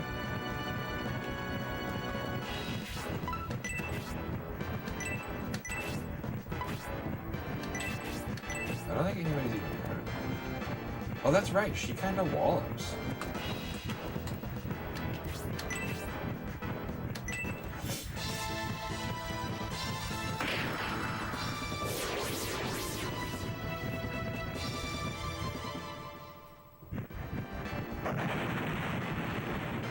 Yeah, and that was another cool thing about last year. I know last year was a really rough year for me, and I had some major ups and downs.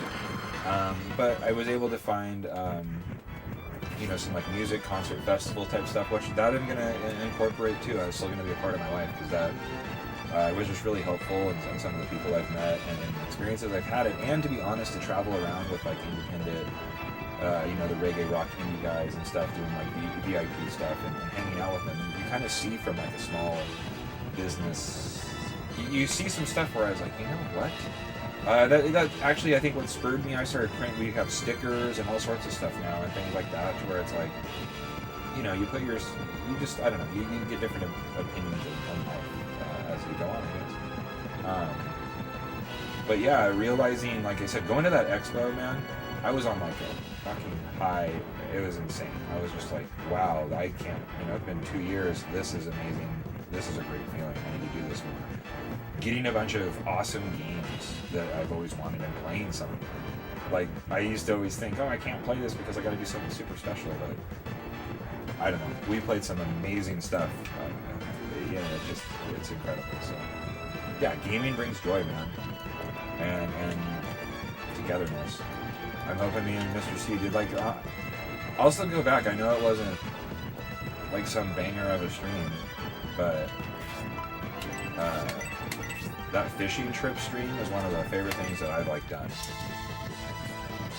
It felt so unique, like having the switcher out, having the PS1 and the Dreamcast going at the same time, 2 different CRTs, 2 different, we're using the real fishing poles, and then being able to switch back and forth on a live stream, So it's like, dude, fish on the line, switch over to the PlayStation 1, switch back to the Dreamcast, tell stories, talk and do all that stuff, and it was so cool, and such a, you're not going to sit down and see 2 guys in fishing hats, like, rocking in chairs, reeling in fish. We played, 8 games, 9 games? So, dude, experience is key.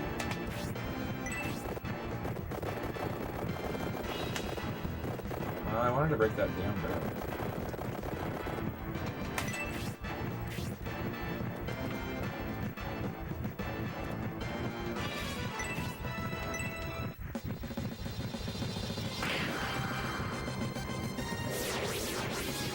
train? Yes, dude. That's right. It was a classic. Like, you know, you're sitting here and you go back in, and it's like, what are they gonna do? And then, sure enough, bandits on the train.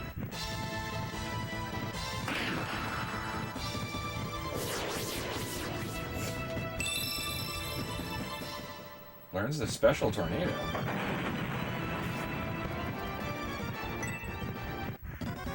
Oh, damn.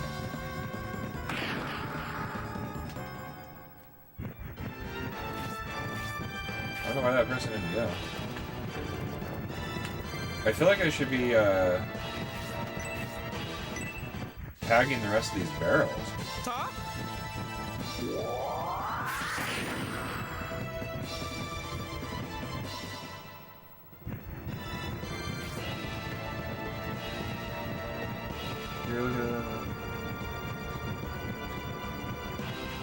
Yeah, it's kind of, you know, it's weird, and so this is cool too. We'll get into more story time. That's always fun. I love to chat with you guys and stuff. So yeah, Mr. C still having that love, and then it was kind of a bummer because yeah, I mean, of course it's a bummer. It's devastation, you know, with like El Dogger, because he was another lifelong friend that still had a good amount of passion, at least for some certain stuff. You know, so it's like you said, to just lose those people. But yeah, I run into some people all the time, and it's like they get a little bit excited. They'll talk about it with you.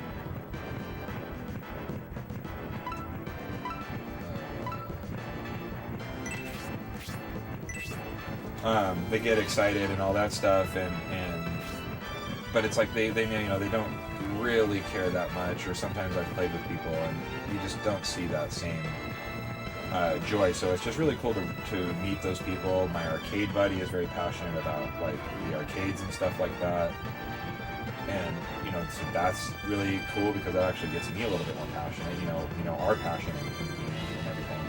But what was cool is we went there. We had a New Year's Eve thing last night there, and ran into like another, you know, which is I always hear.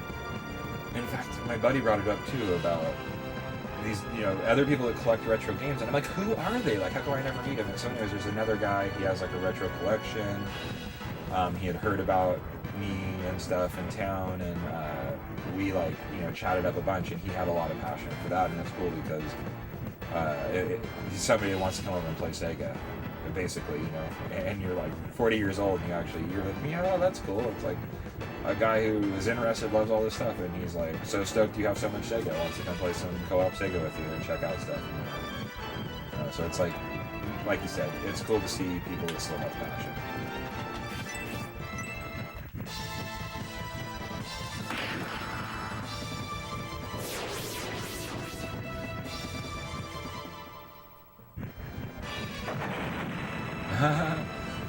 I know, because I get super sidetracked. Berry powder.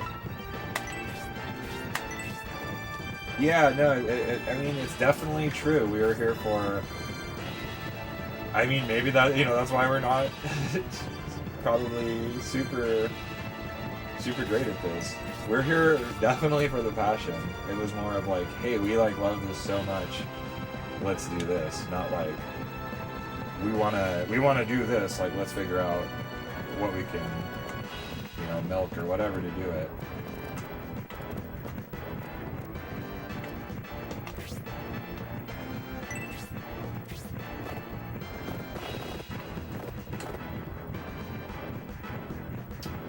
Kind of want to kill that last thing. I don't know.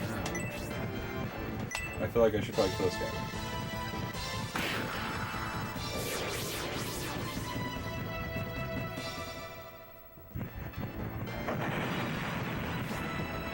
Yeah, and that's why I'm building a whole theater full of VHS and Laserdisc, stuff like that. I don't know, it's just all that stuff that... And you don't realize, like, I remember this year, there was a couple things I beat, but it was like, I beat Dr. Jekyll and Mr. Hyde. And I honestly had chalked that out. I'm just like, I'm never going to fucking beat this game.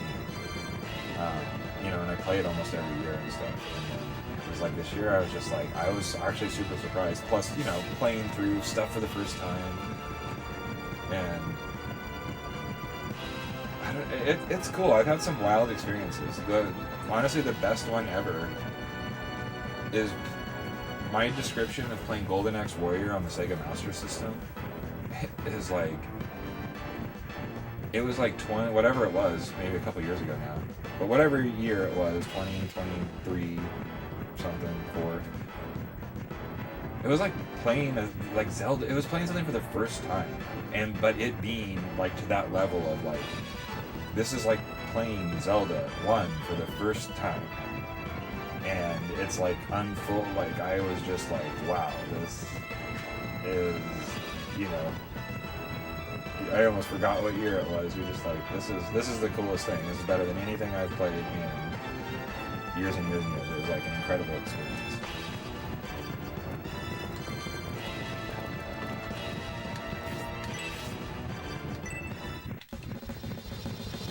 Prepare yourself. Together? Dude, that's what I want to do, is watch more Simpsons, to be honest. I think I need to fire up that. What's going on, man?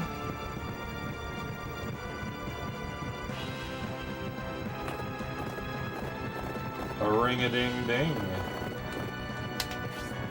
There's really no sense in killing this person, or,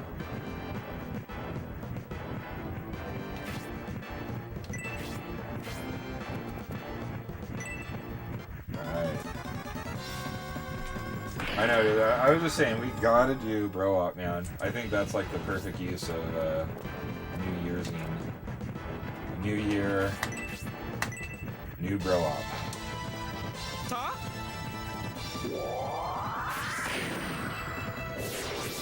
This is where I left off. Gotta go easy. Happy New Year. Thanks for stopping in live. Thanks for the chatting. We will be being active, so you'll get to see some fun. In fact, the weekend is coming up, and I will guarantee that I will be back. Plus, I should be releasing some videos. Maybe we'll do, what are those? I forget even how to do that. The Premiere? Yeah. Premiere, chat, talk, watch. Thanks for stopping in, man.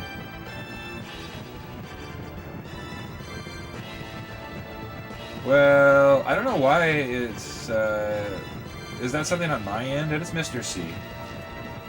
It just is using the @ handles now for some reason instead of whatever the name is.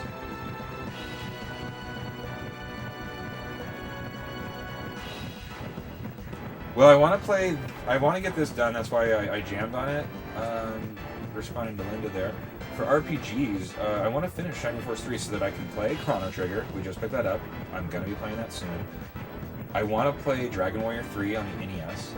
I played the first... I got all 4 of them together like 10 years ago now. For $100, dude. What a great price, right? Some of them had books and stuff. It was crazy. Anyways, I played 1 and 2. So, everybody wants me to play 4, but I think I want to go in order. So I do want to play Dragon Warrior 3. When I have a good time where I want to sit, you know, when I want to take a break from something really long, I do want to play the action RPG. I want to play Popful Mail on the Sega CD. I've played it a few times, but I treat it more as just a action platformer instead of the RPG level, and just play the first little bit and then stop. So I would like to play through that. I don't think it's a super long game, but I need to. It's like my valuable grail on the Sega CD, so I should probably like play through it and it not be just sitting on the shelf. There might be, no, I think it was Dragon Warrior. There might be something else on the NES as well.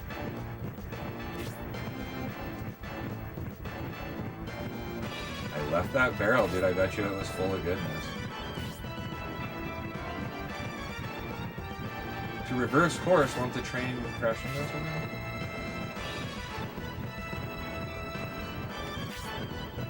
Here he is. How can you always get Birdmen in pairs?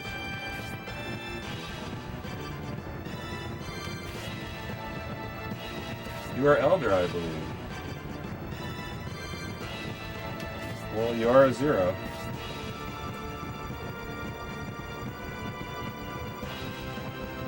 Oh yeah, dude, we were on one.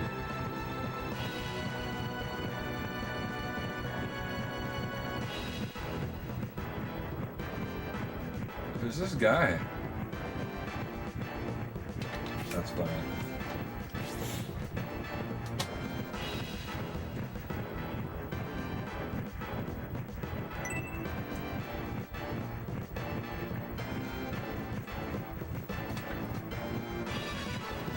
It is icy in here, man. What does this sound like?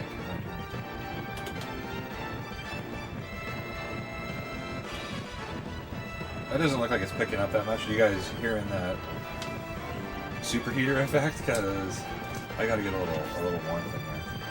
Unless it's like rattling your bones. Hurry and give aid to Lord Easy. But when we entered Empire territory, we saw this train being attacked by bandits. We were torn between helping or looking for you. We decided to ignore the matter and return here. Your sense of justice reunited us. In any case, I appreciate Conrad's sending.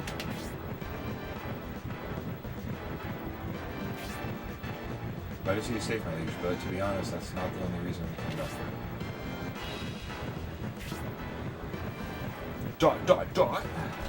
What does that just mean? I get to say whatever I want? What do you mean? The bridge over the border has been destroyed. If we proceed, the train will go straight into the... This hurts like hell. Oh, I was covering the sea. Into the canal.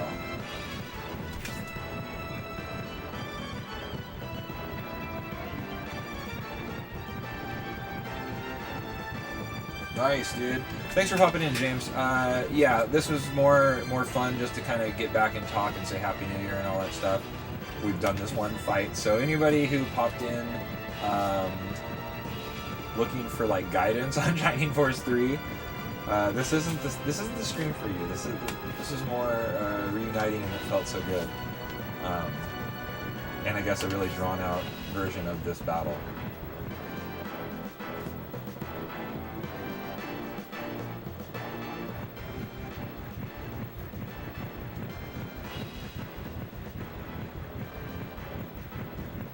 Peace. You have a good one, my friend. I know, dude. That's so funny. I like laughed about that, or I did a post. I don't know if you saw it about the arena Maze of Death, and it's like you read that thing, and it's like 2026, and it was like, so they thought in like 30 years we were gonna be, and then I don't know. I just with the last couple months with the AI taking over, and then like releasing robots, and I was talking to somebody who said they like tested some sort of like AI thing that eventually was like, I would rather destroy the human race than be turned off or something like that. It was like insane. So I mean, it's pretty much Skynet.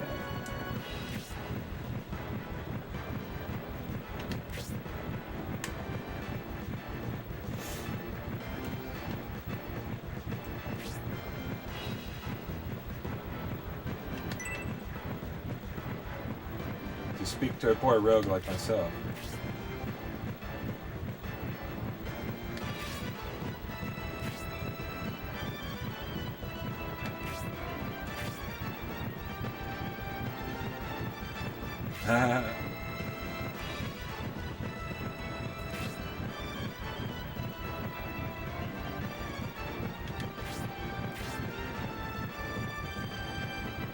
What's happening, Showed?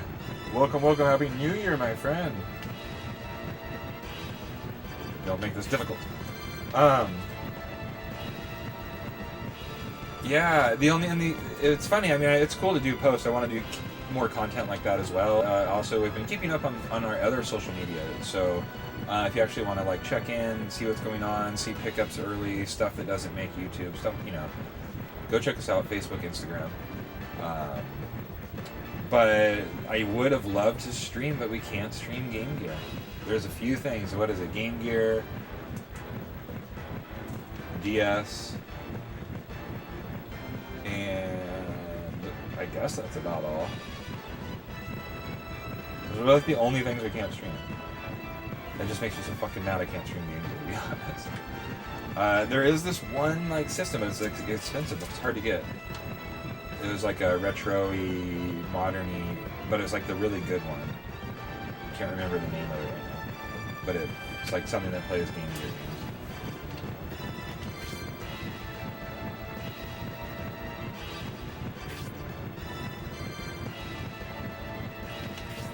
I know, that's what I was just saying earlier. I was looking at a bunch of different like stuff and I'm like, wow, there's like a lot of games that pick 2020 something as the year. It wasn't, or maybe one was like 2035, if that.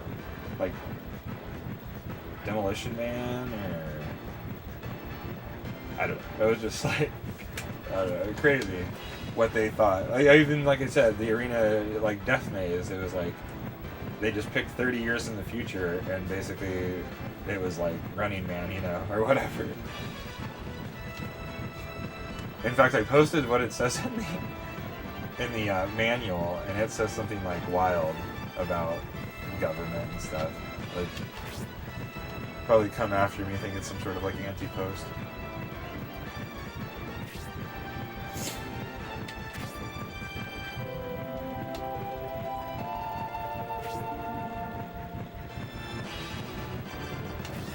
Dude, I think I have a full squad. We were warned. We were warned by Skynet or warned by somebody else. I always feel like they're warning us. He names names. Fuck, I keep getting mad that, No, I mean, it's cool. I'm glad. There's gotta be something open, right? I'm fucking starving.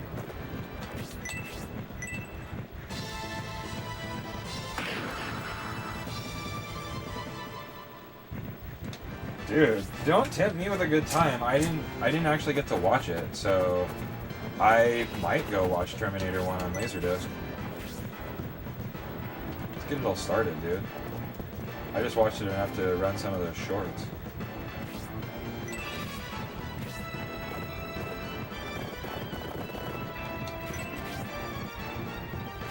Holy moly.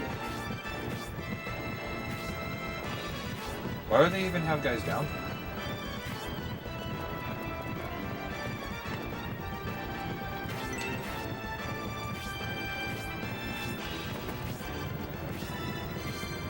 I guess maybe they'll run up and shoot me from behind.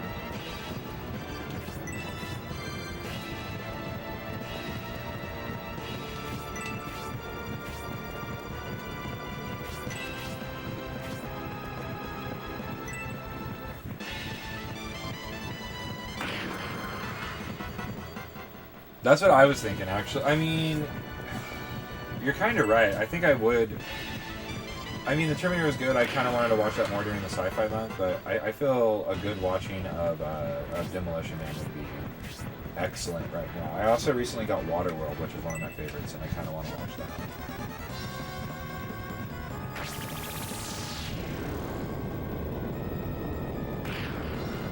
that. Ouch.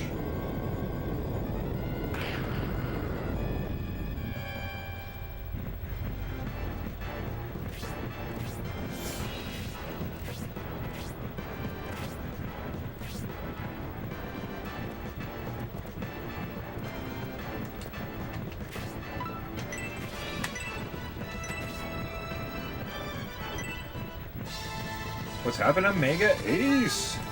Ace is the place for me. Dude, it's so good to see you, my man. Happy New Year's. Welcome in. Shining Force 3 is going well. Dude, yeah, it was good. It's nice. That expo really, like, it shook some sense into me. No, that was so much fun. So great seeing you guys and stuff, and, it just reminded me of some of the... It brought back some of the passion. You go through tough times and stuff like that, and you lose a little bit, and then something like that, you know, just picking up some games, seeing people doing that, it really drives you back to knock some sense into you and kind of think like, right now in my life, I really have the chance to do more than I've ever been able to do. So I really need to take advantage of that and do that stuff. More cons, more expos, dude, more games, more content, more collaborations.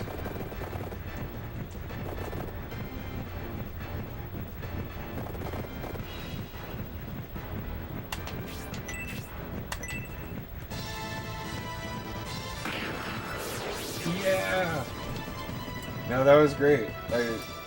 It was kind of funny, you know, because I was doing my whole shot in one day.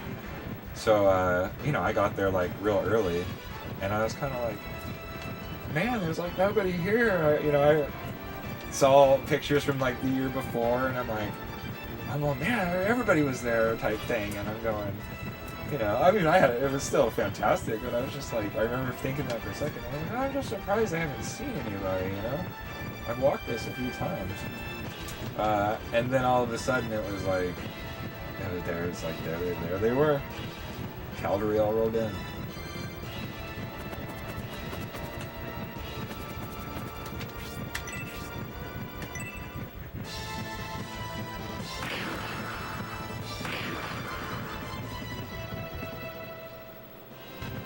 For 3 straight days. I know, I've had a lot of changes too. Like, you're probably like, who the fuck is this guy?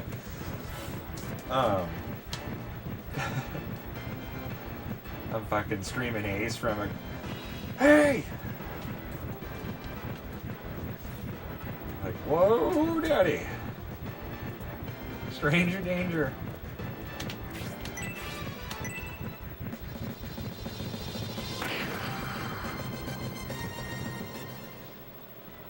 I know. That is always tough. I don't know. It's weird because I had picked up so many things, and I kind of gave myself an expectation to where I wasn't gonna get anything. You know, I wasn't going there for the vendors. I was going there for the experience and the people. And with that in my head, it really let me... I was relaxed, dude. I was just having the best time with that Polaroid camera and stuff. That was a jam. But I did, and then I did get Dusty Diamond Softball, which is like one... you don't have that, right, Mr. C? I meant to bring that up. So I think our count is down to the last, like, 12 games on the NES as a channel.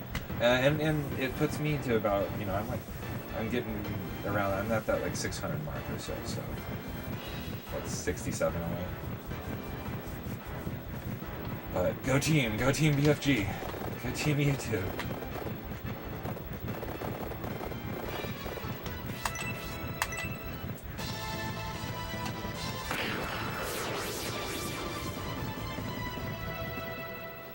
I'm trying to think of what it was though. I do regret. I mean, in a sense, I wish I would have been like ran out there but it kind of was overwhelming. It was my first time back in a couple of years, and yeah, I was like, because I do always like to try to find Sega CD games and like the systems you don't see a lot.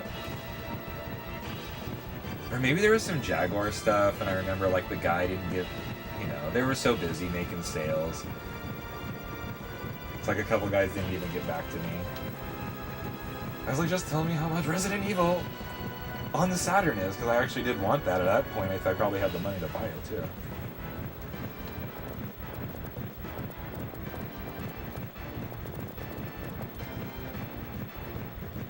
Man, kind of hurt. Oh, I could use an herb. Oh, I don't fucking have. I have this.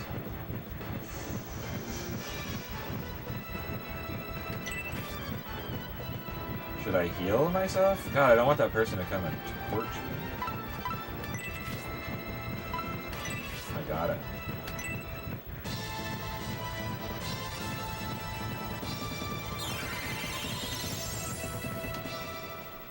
Well, that, you know, NES was the one that we hammered hard. What I said, Mr. I think this is our 10-year, which roughly we started back into the heavy collecting and the nostalgia, because that's basically what spurred YouTube. Is we got all excited for retro gaming, we started collecting again. That was probably 11 years ago, and then once we did that, it's funny because our whole original idea is this is literally, I mean, there's other reasons too, but there wasn't streaming and stuff back in the day. We were trying to look up games to buy, and there just wasn't enough information on them, and it really pissed us off. so we were like, dude, we should just use YouTube, you know, so we can put that information out there so people can make informed decisions instead of buying like a shitty game. Because we were so mad we bought something and got it home and it was like awful. And, you know, you're just like, how come there wasn't more information on this? And then that's what kind of started. But anyways, that's when we started collecting. And there was a flea market and some places that sold some cheap stuff. So we were able to go get tons of stuff, $5 a game. You know, for like everything. And really, we went hard and built that up as fast as we could, and then got really discouraged when, you know, you get to those last ones that are like basically you can't ever get. Even at the time though, like Little Samson or whatever, it was only. But you know, 10 years ago, I was like, I'm not gonna pay $1,200 for a game or whatever it was. Now it's like, you know, 2,000 and something. Yikes. That sucks. I can't even heal.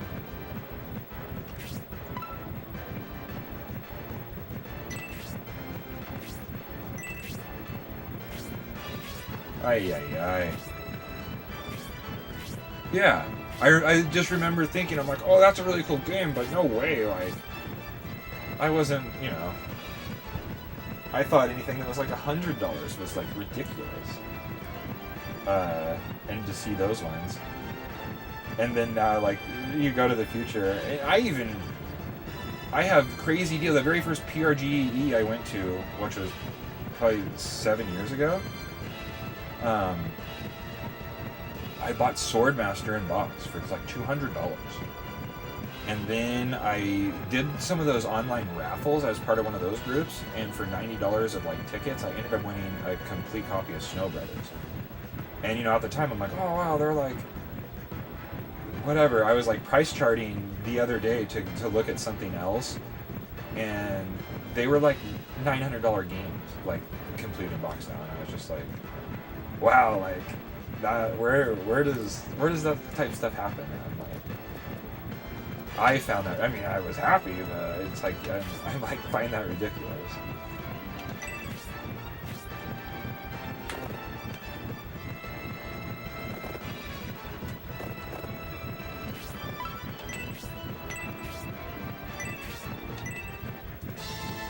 Shit ton of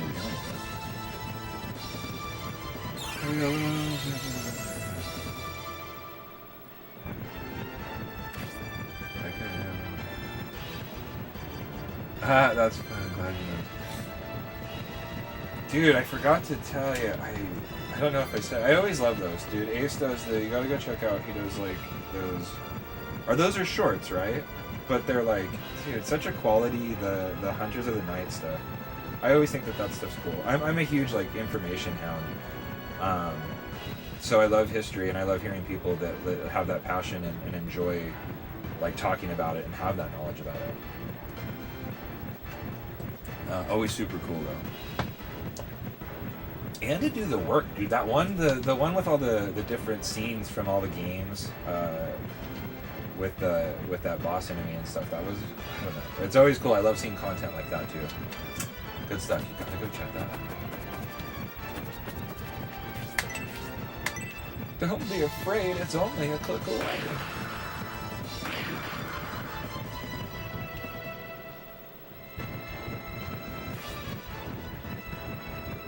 Yeah. I thought they were shorts. I couldn't remember if they're. I always remember that, you know, now that they let you have the longer ones. I remember because at one point I had short videos that were basically meant to be shorts, but they were like too long to be shorts, and I was like, I'll just post them anyways, and then they get like lost in the thing. But yeah, it's good. So that's what I'm excited. I have a lot of ideas, so I'm happy to,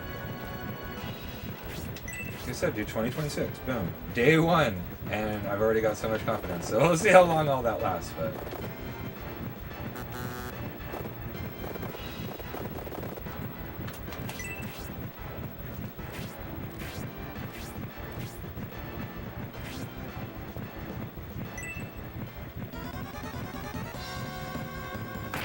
All the 3 Castlevania games.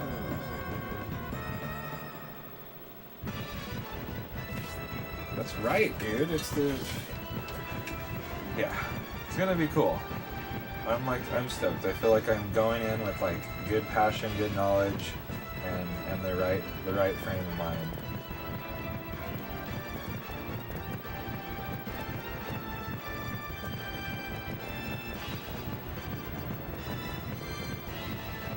I'm kind of pissed that they're just out of range though.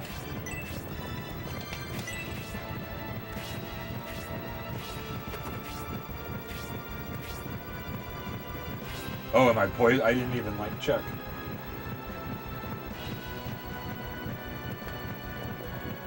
I should be paying attention more, but I'm having too much. I'm having a good time.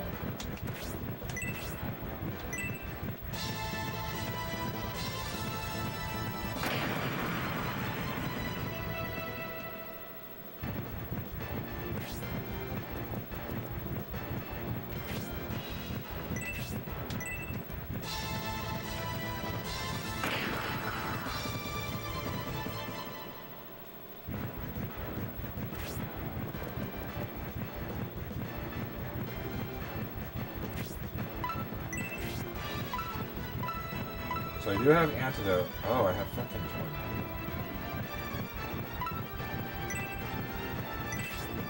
So she's like way better than... And she has that new thing. So these are all short range. Oh.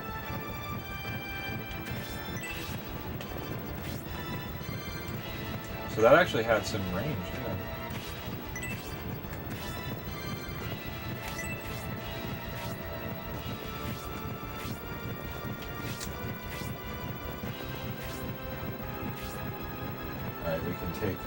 Hopefully that wasn't creating too much noise feedback situation.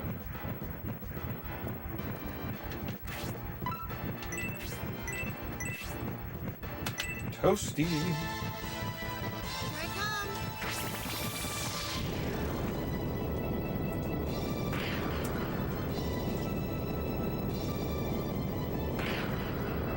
At least I jammed in 2 fights pretty quick, because the way this has been like a chatty, reuniting stream, you know, there won't be that much more, probably a little town exploration after this, but I'm glad, you know, it wasn't just like a one and done fight. At least we got through a whole scene.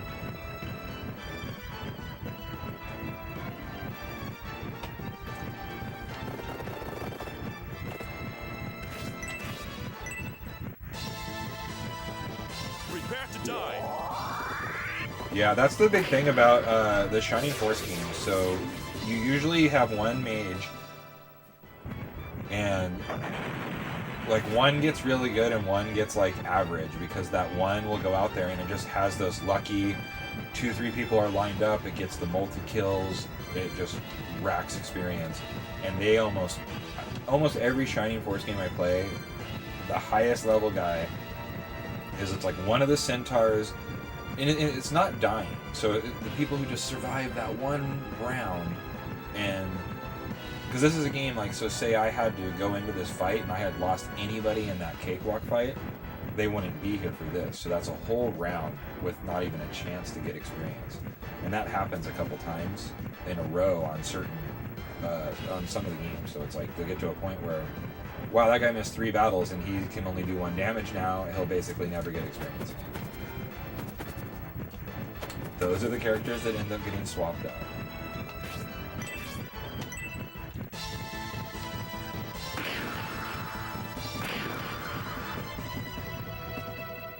Kid Dracula. Yeah, that's cool. I knew Ace had pretty much all of it.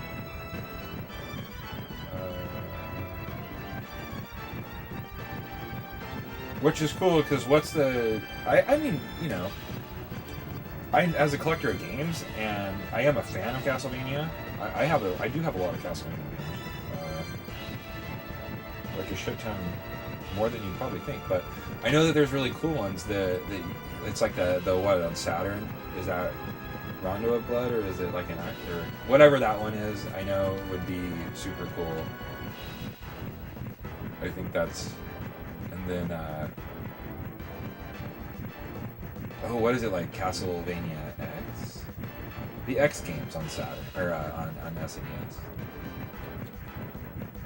I don't know those. Or do I have Kid? I might have Kid. No, I don't think I have Kid Dracula. They are awesome. Every time I play one of those games. In fact, that's I think what bums me is my Areas of Sorrow.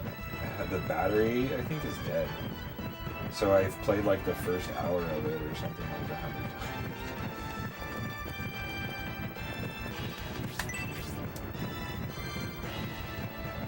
100 times. Yeah, Symphony of the Night. Okay, that's what it is. Oh, okay, yeah. It is Symphony of the Night, but it has some like different music or something. It's definitely something that's like on my radar because I love having the games and then having like the subtle differences.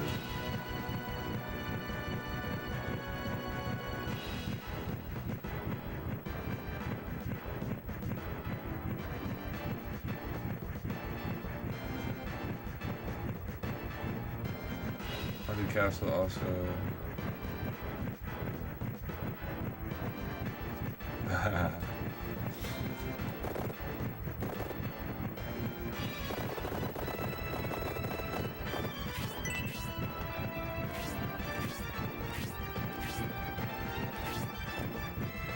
Oh, there is a guy right there. Fuck me.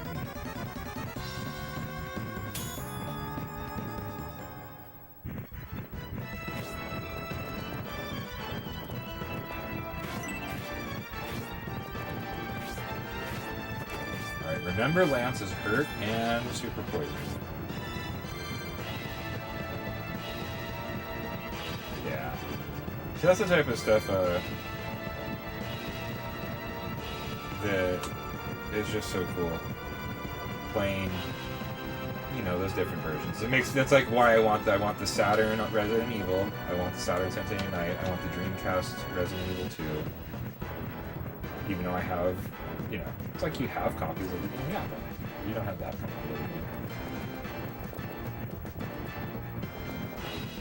I've played enough different carts. I always still think that that's funny, like some of the, how different, like the 16-bit era was. It's like, if you own Shadowrun on both systems, that's two different games. Everybody knows all those stories. It's like, they're exactly the same name game, promoted as like the same game pretty much. And then you're like, wow. You gotta have them both.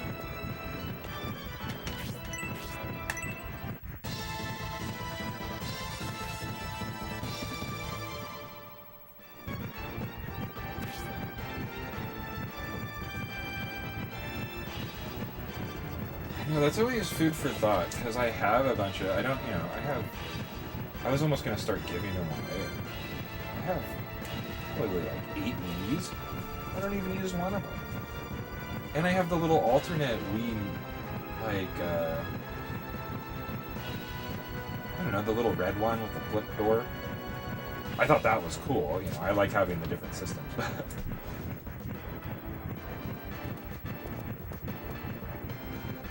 I can't get to Lance.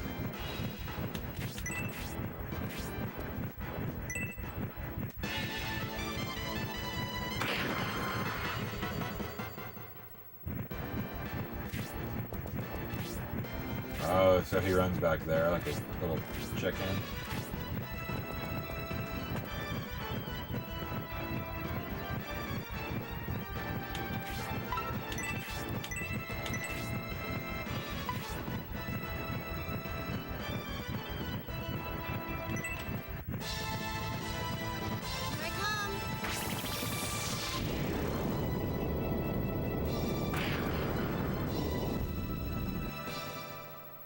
Slaying it.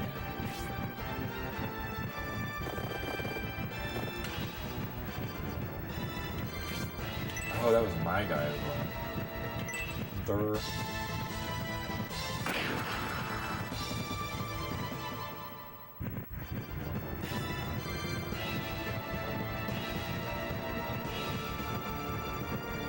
See, that is cool. I had like buddies in town that did like the regular Xbox mods, where you could do it. And it's like cool they're repurposed That's why I was actually asking him, because I have a couple that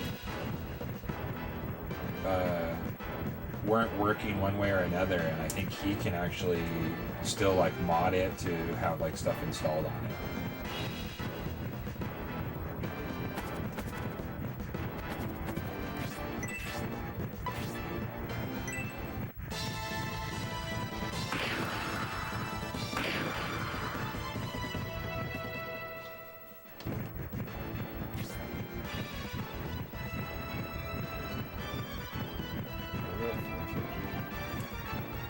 I wish I too bad I have like a sealed. I have a sealed big box GameCube,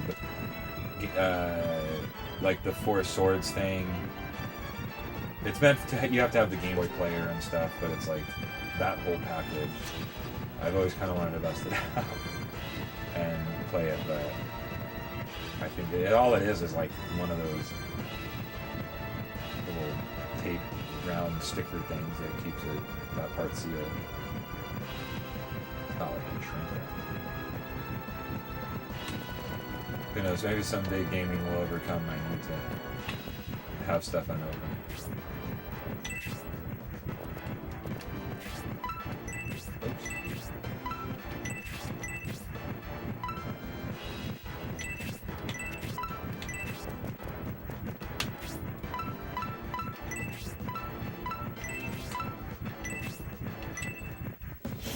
I'll give you the antidote.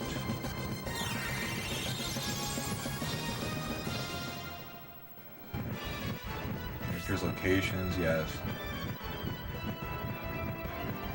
Definitely. Yeah, if you have not, dude, go check him out for that. Does great streams and all this stuff too, but if you're like a fan of that, and it's cool, like to get secrets, lore, history, and just opinions, even stuff if you're like, hey, I know some, or all this lore and stuff too. He presents it in a great way. To where hear it again.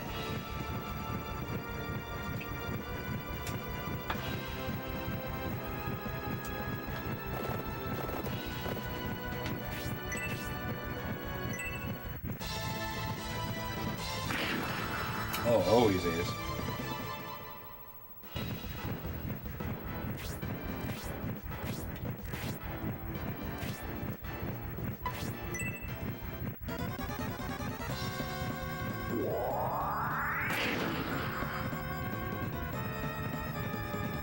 Interesting. I like how they're popping out stuff that I didn't even know they could do. We're doing like counters and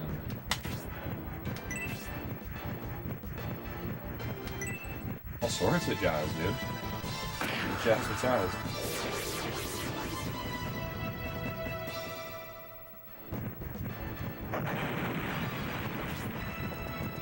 That's wild. I mean, I always know I've seen a lot of them, but you number them, right? Doesn't it say? I'm like, I probably just thought it was a video thing in general, but to make 84 of those, that's... See, and that's the other cool thing, is having the library.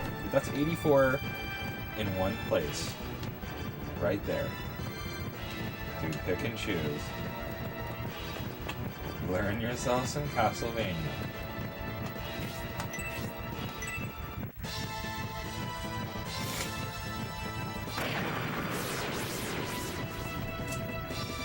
Right? Show's got the right idea.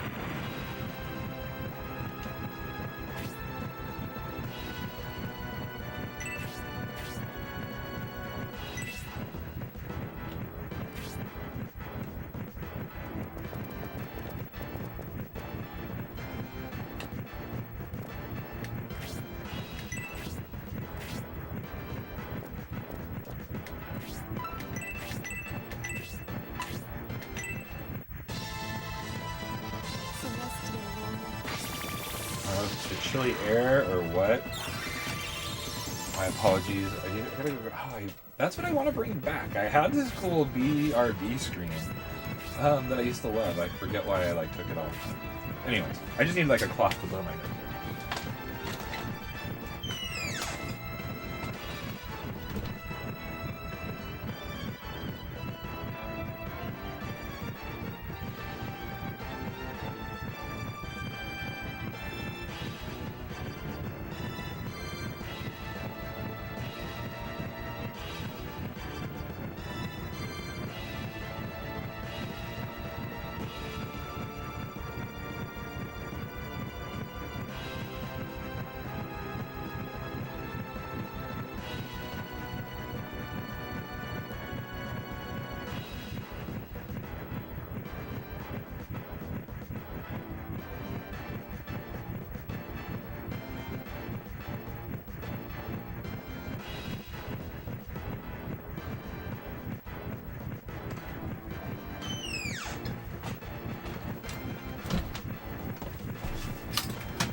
And boy, I am so excited for this weekend. Being able to come back, more content, more fun.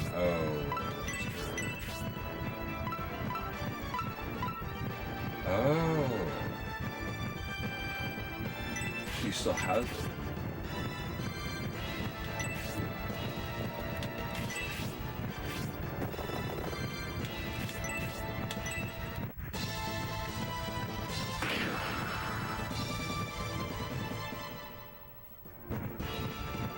Yeah, dude. We had some fun. Like October and stuff was good. I like doing that.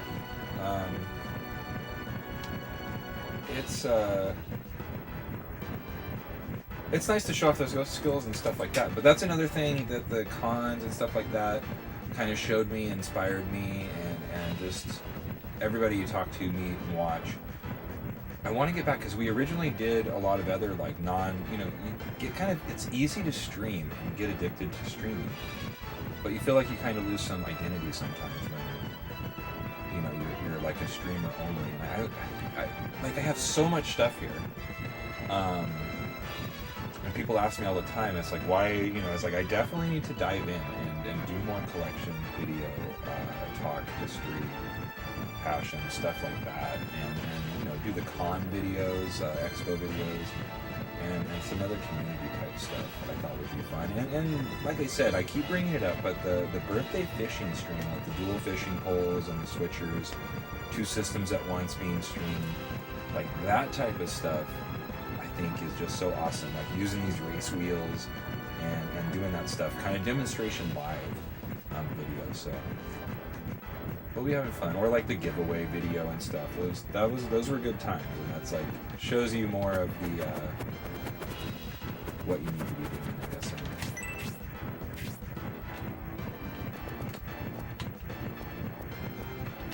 And stream because you love to play games, man. And that's the other thing. I do want to dive back into some NES because at one point I was knocking out, and I was like, that was something I did. And then beating a couple hard games I had never beat last year, Dr. Jekyll and Mr. Hyde, doing Friday the 13th in 5 minutes, doing speed runs again. I'm like, I want to go back and do speed runs. I want to go back and do some challenges, and I want to keep beating some hard games. That's fun, especially like a quick hitter, something you can beat in 20 minutes, and then get it down to like 10 minutes or whatever. That's pretty cool.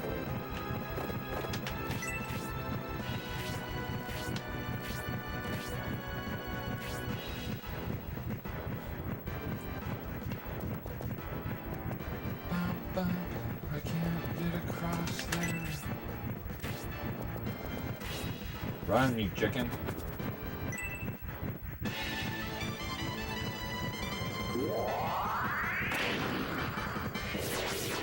Wow.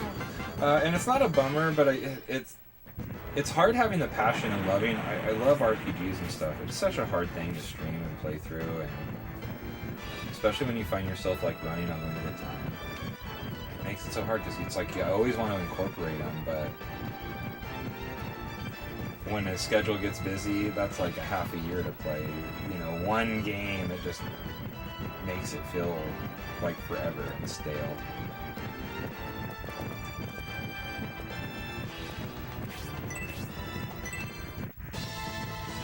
I gotta keep doing it. No, that's the one thing I do need to get better about. I need to find a way and see, and that's where inspiration from Ace and stuff like that.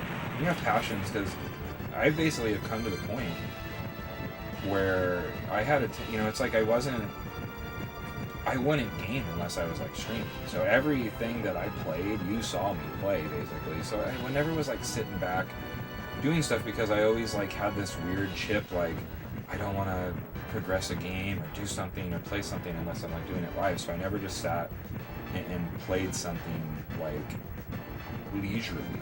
Like I always just end up watching like cartoons or something like that. Instead I could be playing through something on my PlayStation 5 or whatever.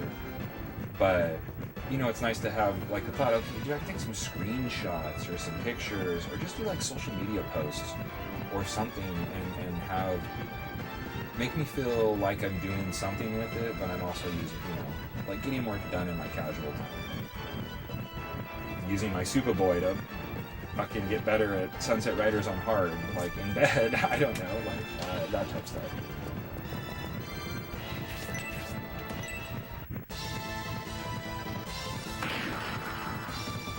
I know, that's why I do get excited when you find like a shorter one, because it's like, gosh, it's like I want to get that feel like a 12-hour game. That's great, something like that. But yeah, we did a couple of those big ones, and you're doing 30-part streams, and it's like man, this is a long time.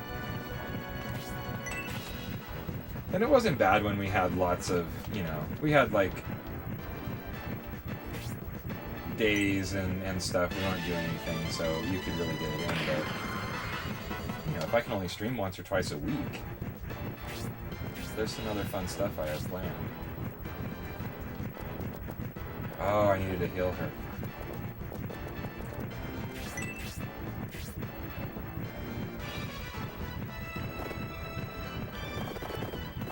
But then at the same time, they're one of the things that I love the most. I do enjoy playing, and I've gotten so many new, incredible ones that you're like, it's like you have to play them. You can't just let them sit there and be wasted. You get excited, and then you don't realize. It's just like I'm so excited to play Chrono Trigger, but that's gonna be an investment. But luckily, I think I'm coming into a zone where it's gonna work. It's gonna fit in. Ah! Well, that is... Never worry. Life calls. When life calls, you gotta answer. Life, wife. Whatever the time.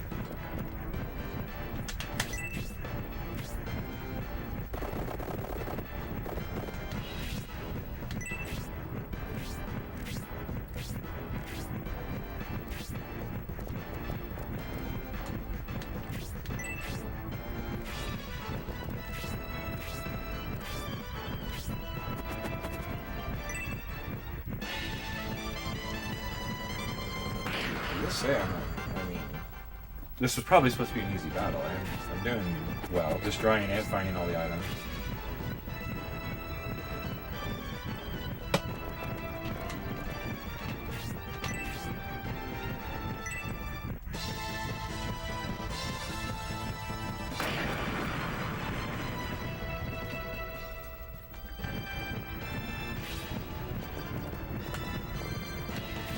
Dude, I know where it's probably open for... I'm sitting here now just talking about random stuff. There's like a super good Chinese place, and I feel like they don't observe all these holidays, so...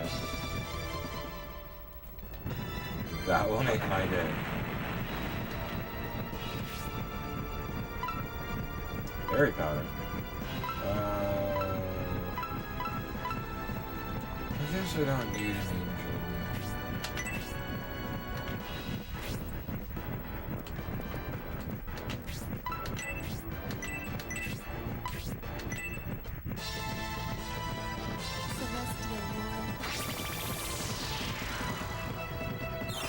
Play this year, maybe just burst it up.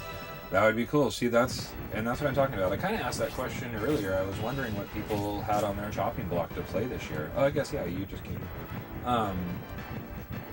Yeah, I mean, I have some ideas. Also, I've picked up a lot of stuff, so I'm curious what people want to see me play. But, like, those are good games. It's funny. I love hearing people talk about games that I have. I don't have the first ones, but I have some of the, PlayStation 2 ones. I never played that series at all and stuff, so I'm like, gosh, there are so many things to test out. I want to play Ogre Tactics. I want to play Ogre Battle. I want to play Ogre Battle 64. I want to play all of those. I think those will come around maybe in the summer.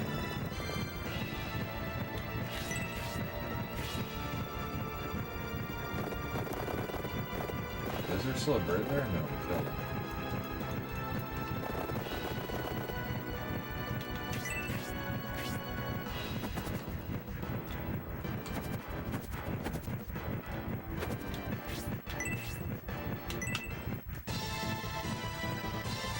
Knock out the first Twisted Metal for the first time. See, that's really cool. Another great series. And to be honest, I've played it. I think I have, what is there, like 4? I think I have all 4 of them. Or whatever there is on PlayStation. And there's a, Twisted Metal Black. There's some, like, later ones, too. I have PS2. I probably have the whole Twisted Metal series. Haven't played it. I mean, I've tested them, like, I don't consider, I probably don't even remember. I was probably like, oh, here's a stack of games. Like, oh, yeah, it works. Oh, cool. Car. And then flip it to the next game or whatever. I feel like that's, like, basically my extent to Twisted Metal.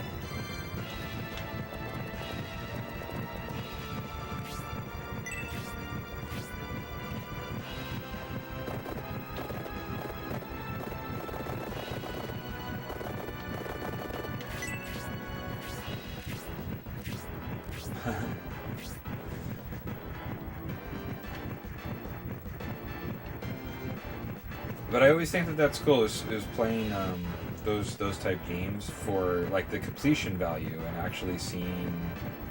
I can't remember what it was. I remember playing and it had something surprising, like, at the end. It was like maybe a different...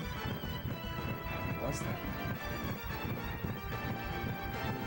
I was like, oh, this is... Well, this is actually off topic, but playing Outlander, that was super cool. And you played through all that, it was kind of like weird, and then all of a sudden, once you figure it out, you're like going into towns, and there's like a whole boss fight at the end, which was like, that surprised the crap out of me. I was like, whoa, I've been playing this game forever, and I was not expecting this. And some like really weird, cheesy, like nonsense instincts.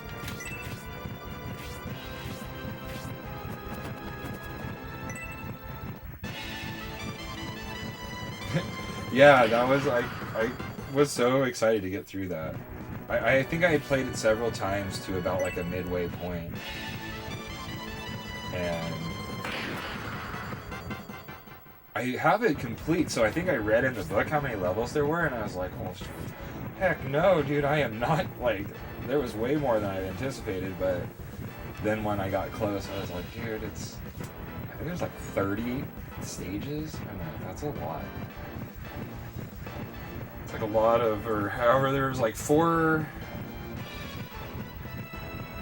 maybe 30. So that was something crazy because it was like so many stages per town, and there was like 16 towns, something like that.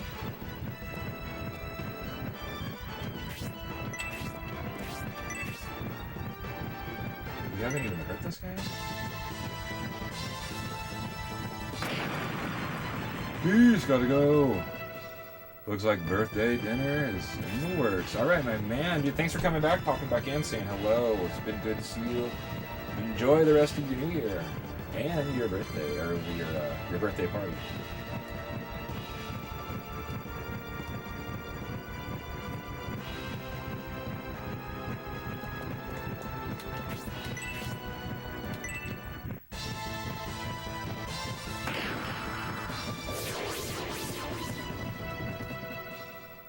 I will say, out of all the Shining Force games, though, you find a lot of items.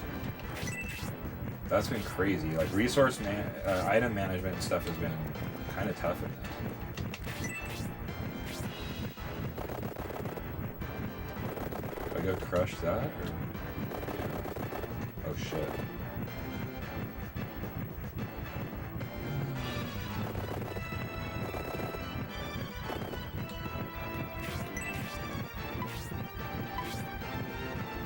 I want to say exclamation is good. It means maybe a higher belt.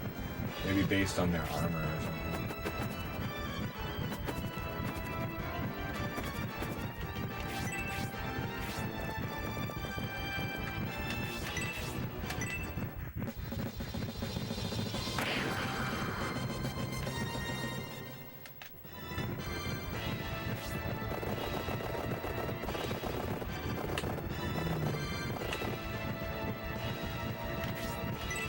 I need to get one of them with, like, the throwing weapon.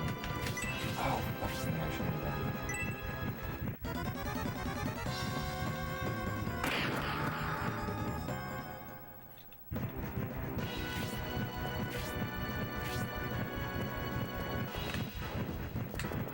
I have a different one?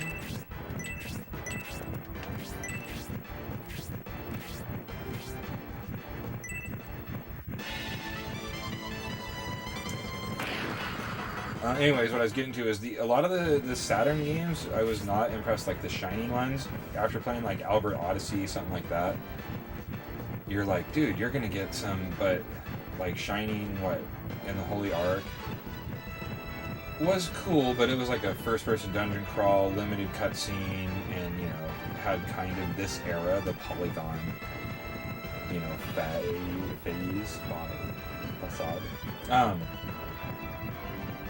And then what was it? Shining Wisdom. I did not favor the animation on that at all, like the character sprites and stuff. So I'm glad, like coming back to this. This is more true to the Shining Force world.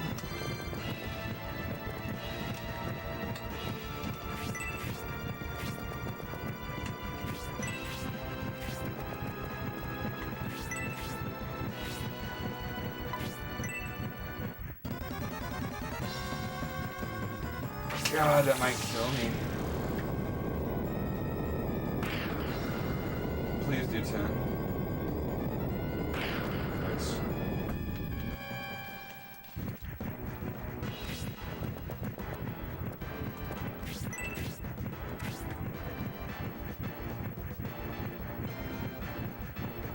Yeah, and I mean, these are good, and this is like the valuable grail I've been waiting to play. But 1 and 2, man, 1 and 2 on the Genesis are just incredible. I think that those like, someone brought it up. What's my favorite? Oh, Linda, my favorite RPG, or maybe it was, no, maybe it was somebody else. Either way, whoever asked me, it's probably Shining Force. Even the more I think about it, there's nothing else that compares. Like, I think it has a great story. It looks good, and strategy. I fell in love with strategy before I fell in love with like JRPGs. So, you know, Final Fantasy Tactics, Ogre Tactics, Shining Force, strategy games. We played a lot of Heroes of Might and Magic, which was a different type of. That was more. What is that called? It's like kind of unit strat. It's something, but it's pretty much strategy.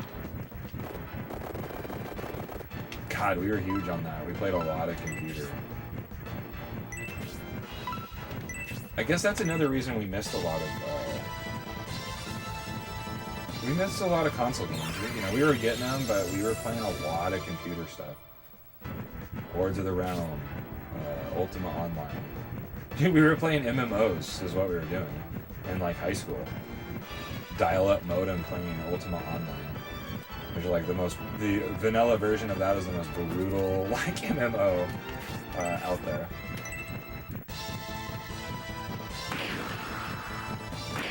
Yeah, I'm surprised that I wish they would do that. Even if you separated the makers, because like Camelot makes everything up until so it'd be Shining Force 1, 2, Shining in the Darkness, Shining the Holy Ark, Shining Wisdom, Shining Force 3, Shining Force CD would all be Camelot, and then you'd get like Shining Soul 1 and 2 and the other like 4 that are on like PlayStation and stuff could be separated or whatever. They're not, even though I thought Shining Soul 2, I haven't played, I have all of them.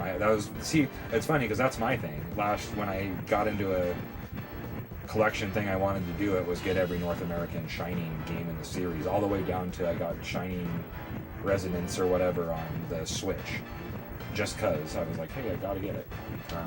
But I was able to track down all of them.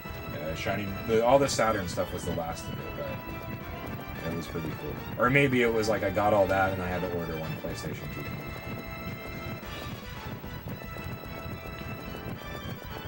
Do I just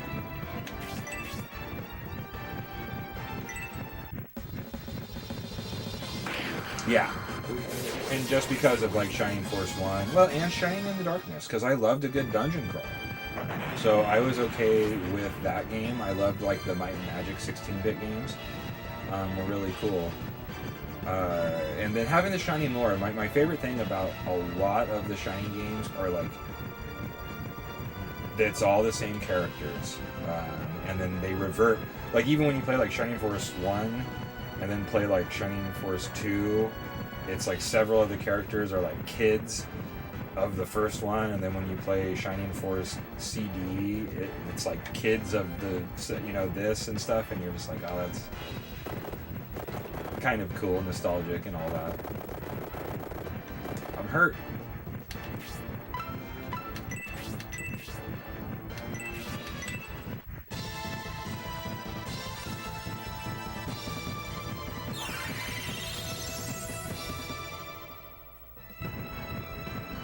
Yes. Right? There's Shining Force 1, 2, and Darkness? I want to say, the Genesis ones. Or do they have, like, do they have the... Because, basically, the Sega CD one, if you want to be a whole collector, and I'm gonna get those, but I do not actually have the separated Game Gear games. There are 2 Game Gear games, but they are the Sega CD. Like, the Sega CD is the Game Gear game, the second Game Gear game, and then a bonus, like, content to those. So, content-wise, I have everything, but the physical games, I do need to get Final Conflict and whatever the 2 Game Gear games. I just get sad because I can't stream those, so it makes me not want to get Game Gear stuff. And I don't think they're that bad, so I should bite that bullet.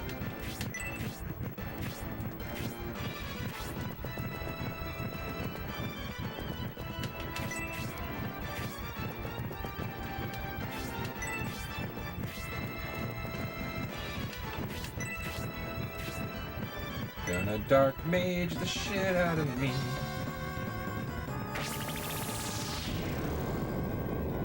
Oh, he's gonna die. Yeah, those games do get real too at the end. In fact, Shining Force 2 is notoriously like, there's a pretty hard, you find mithril in all of the games. It's like a known thing. So you're looking at, you'll find it in random places and stuff.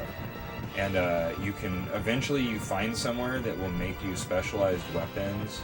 And in like Shining Force 2, if you don't do that,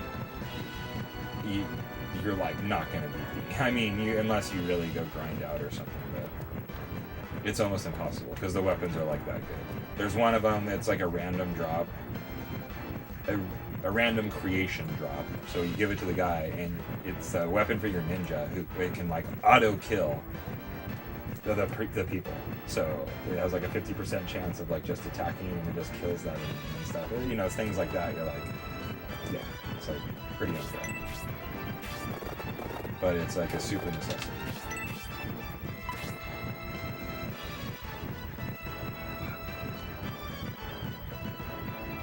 Howdy-ho.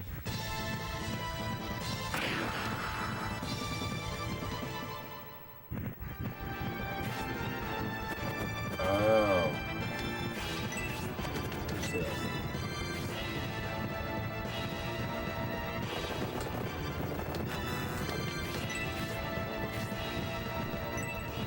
I need to get the archer up there.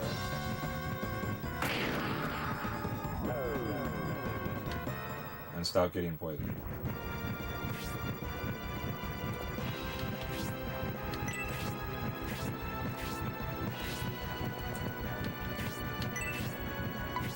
There we go.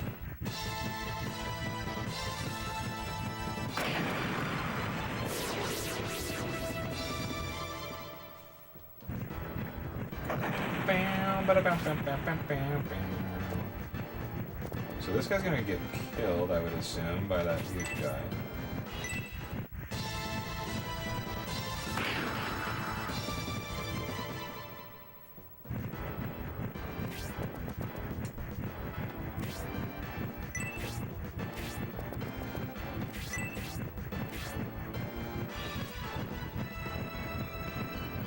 Fuck, dude, he's one of my heavy hitters, so I should probably go start swinging. He'll probably have to go down. Wow, that guy has 80 in points.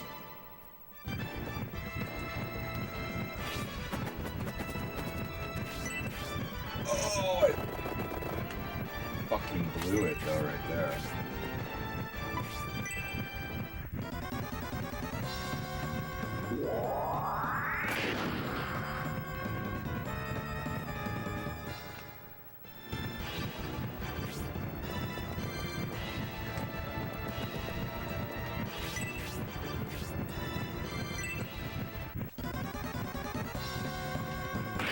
That is a giant cloud. It's only 10 damage though, so that's promising.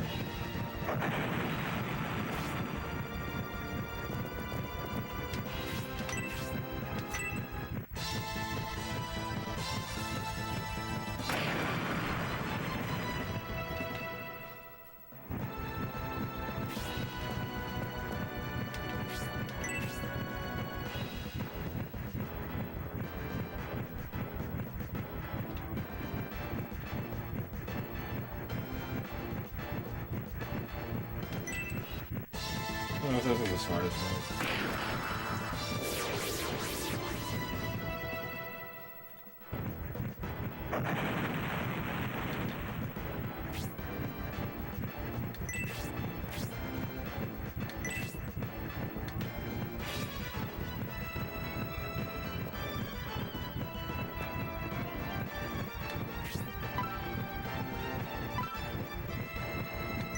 I don't remember if somebody heard it.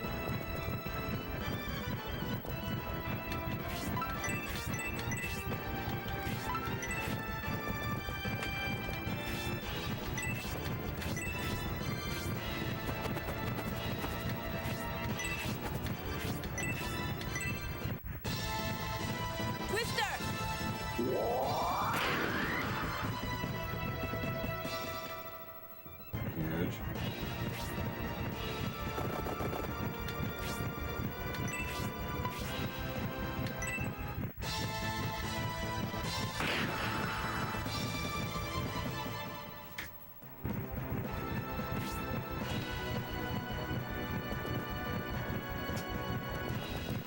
I'm a little scared he's gonna do something to like one hit me.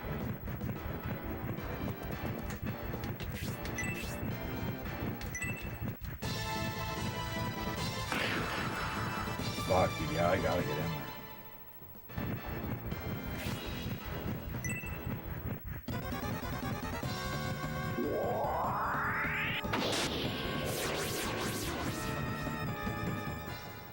That was a jerk move.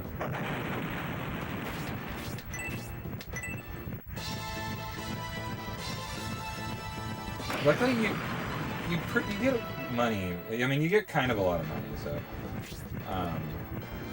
it's not the it'll cost me a few bucks, but it should be all right.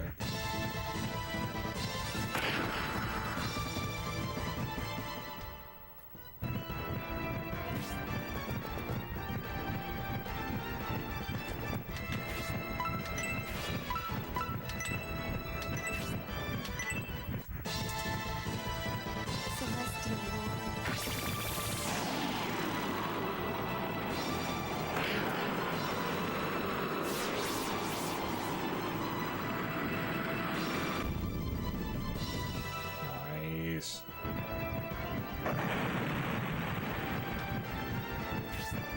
The goddess tier. That sounds important.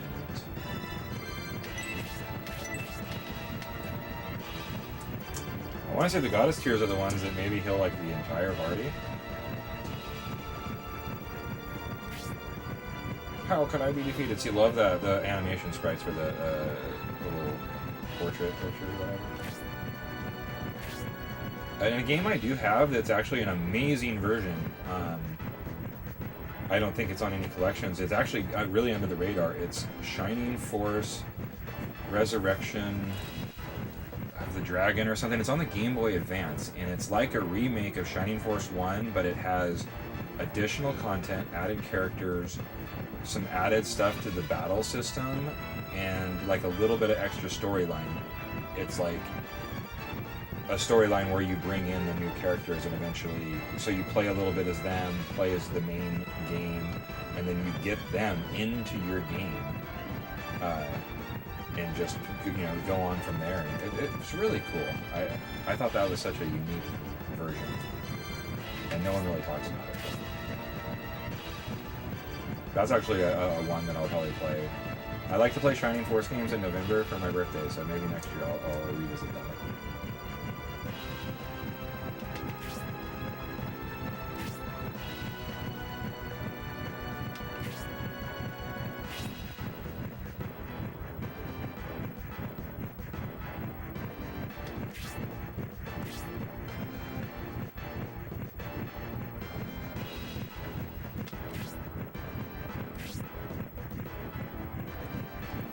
Back to the Republic, you are doomed!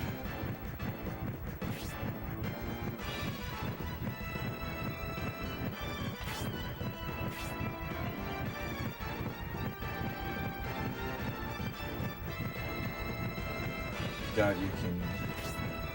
Prince Mr. C. I love that you got to name 3 characters in this. We did Easy, Mr. C, and Lance.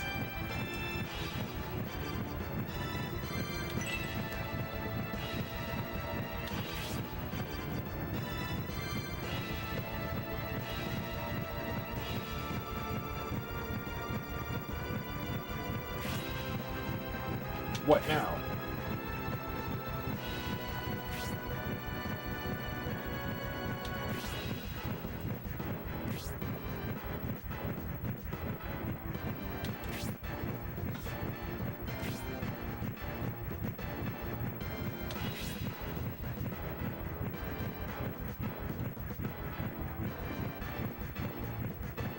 Give some found wisdom.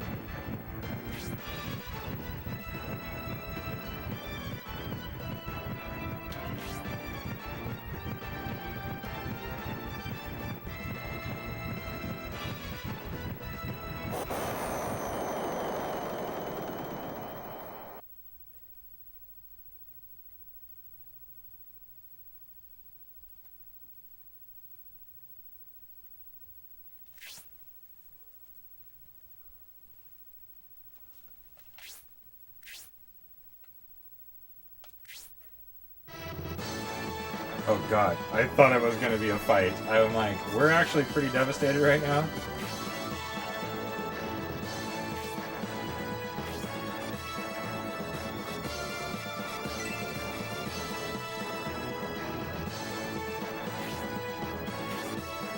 I commend you, Zero. Meet me too. I also worry about passengers, but they're in more danger with us. Leave them railroad security. Well then, what should we do? We can enter Bran from the northern mountain. Then we can return to the Republic through the narrow valley. Looks like a detour, but that route may be the fastest. So, we're going north from here. There's a smirk on your face. Do you know about this region? Oh no, it's my first time.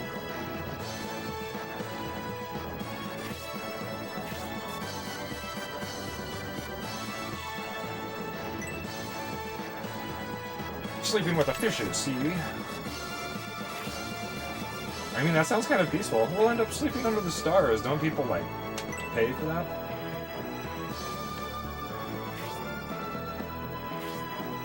Listen, Zero, we must ask for yet another favor. Fly over to Prince Mr. C and guard them well. If anything happens, you let us know. If something happens to him, how could he let us know? Right. Fear the Empire is involved with the whole thing. Prince Mr. C is impartial. If he makes a wrong move, his life will be moved. Sincerely alert the Prince. Responsibilities. Yeah, it was a long-lived thing.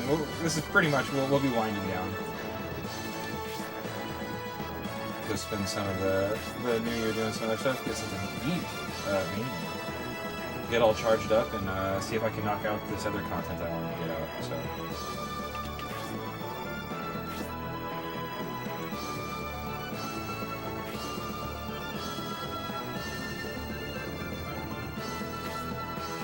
heard that Mr. C. is southward.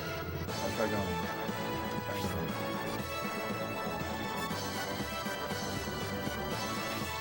And thus, on with our plans. Let us head north.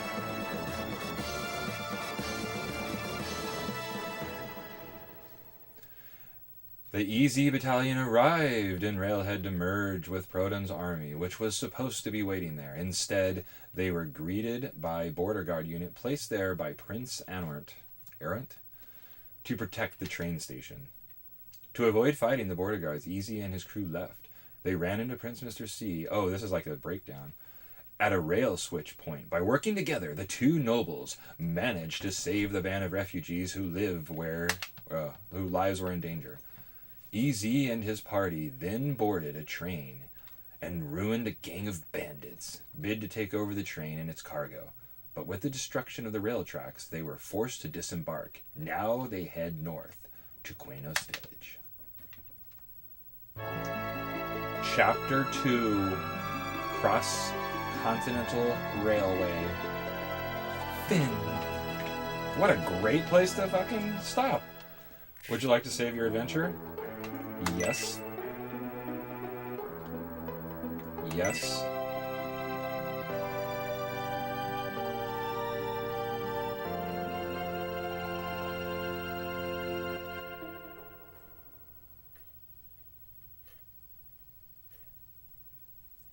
Chapter 3. Target Guardian Statue of Elvinson. I guess we can just watch this, and then we have that save file, so we'll kind of, it'll load this up again. A little creepy. I have the power to sense good and evil. This town certainly has been cursed. Hey, we don't need that kind of talk. So we're going to be doing our ghost fight, which I feel is classic for a Shining Force game as well.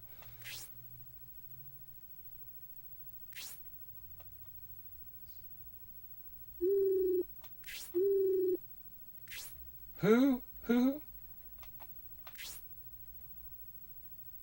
He's out doing hoo-hoo stuff, Grace. Really? Frightened? Well, Lance is an able swordsman. I guess you should be alright on his own. There is something strange here. We might go look into it. Go with Grace and look around. So this is cool. They can make you, you know. So this is like our area where we get to go do the deal and start off that. So before we get into that, we will we're gonna take a break. We're done. We're done for the day. Dude, thanks everybody for being here, hanging out, having a good one. Of course, all those great pickups, but the one main supreme is popping that Chrono Trigger into the collection. Many other great games. Look for a Sacramento Gamers Expo easy experience with some fun that we had there. In just my little adventure, you know, one day shot, but I made the most of it. Glad to be back, hanging out. Happy New Year's, everybody. Go enjoy your day. Make the most of your new year, dude. Let's get it started right. It's gonna be a good one. As always, guys, take it easy. We'll see you next time at Brothers Forge Gaming.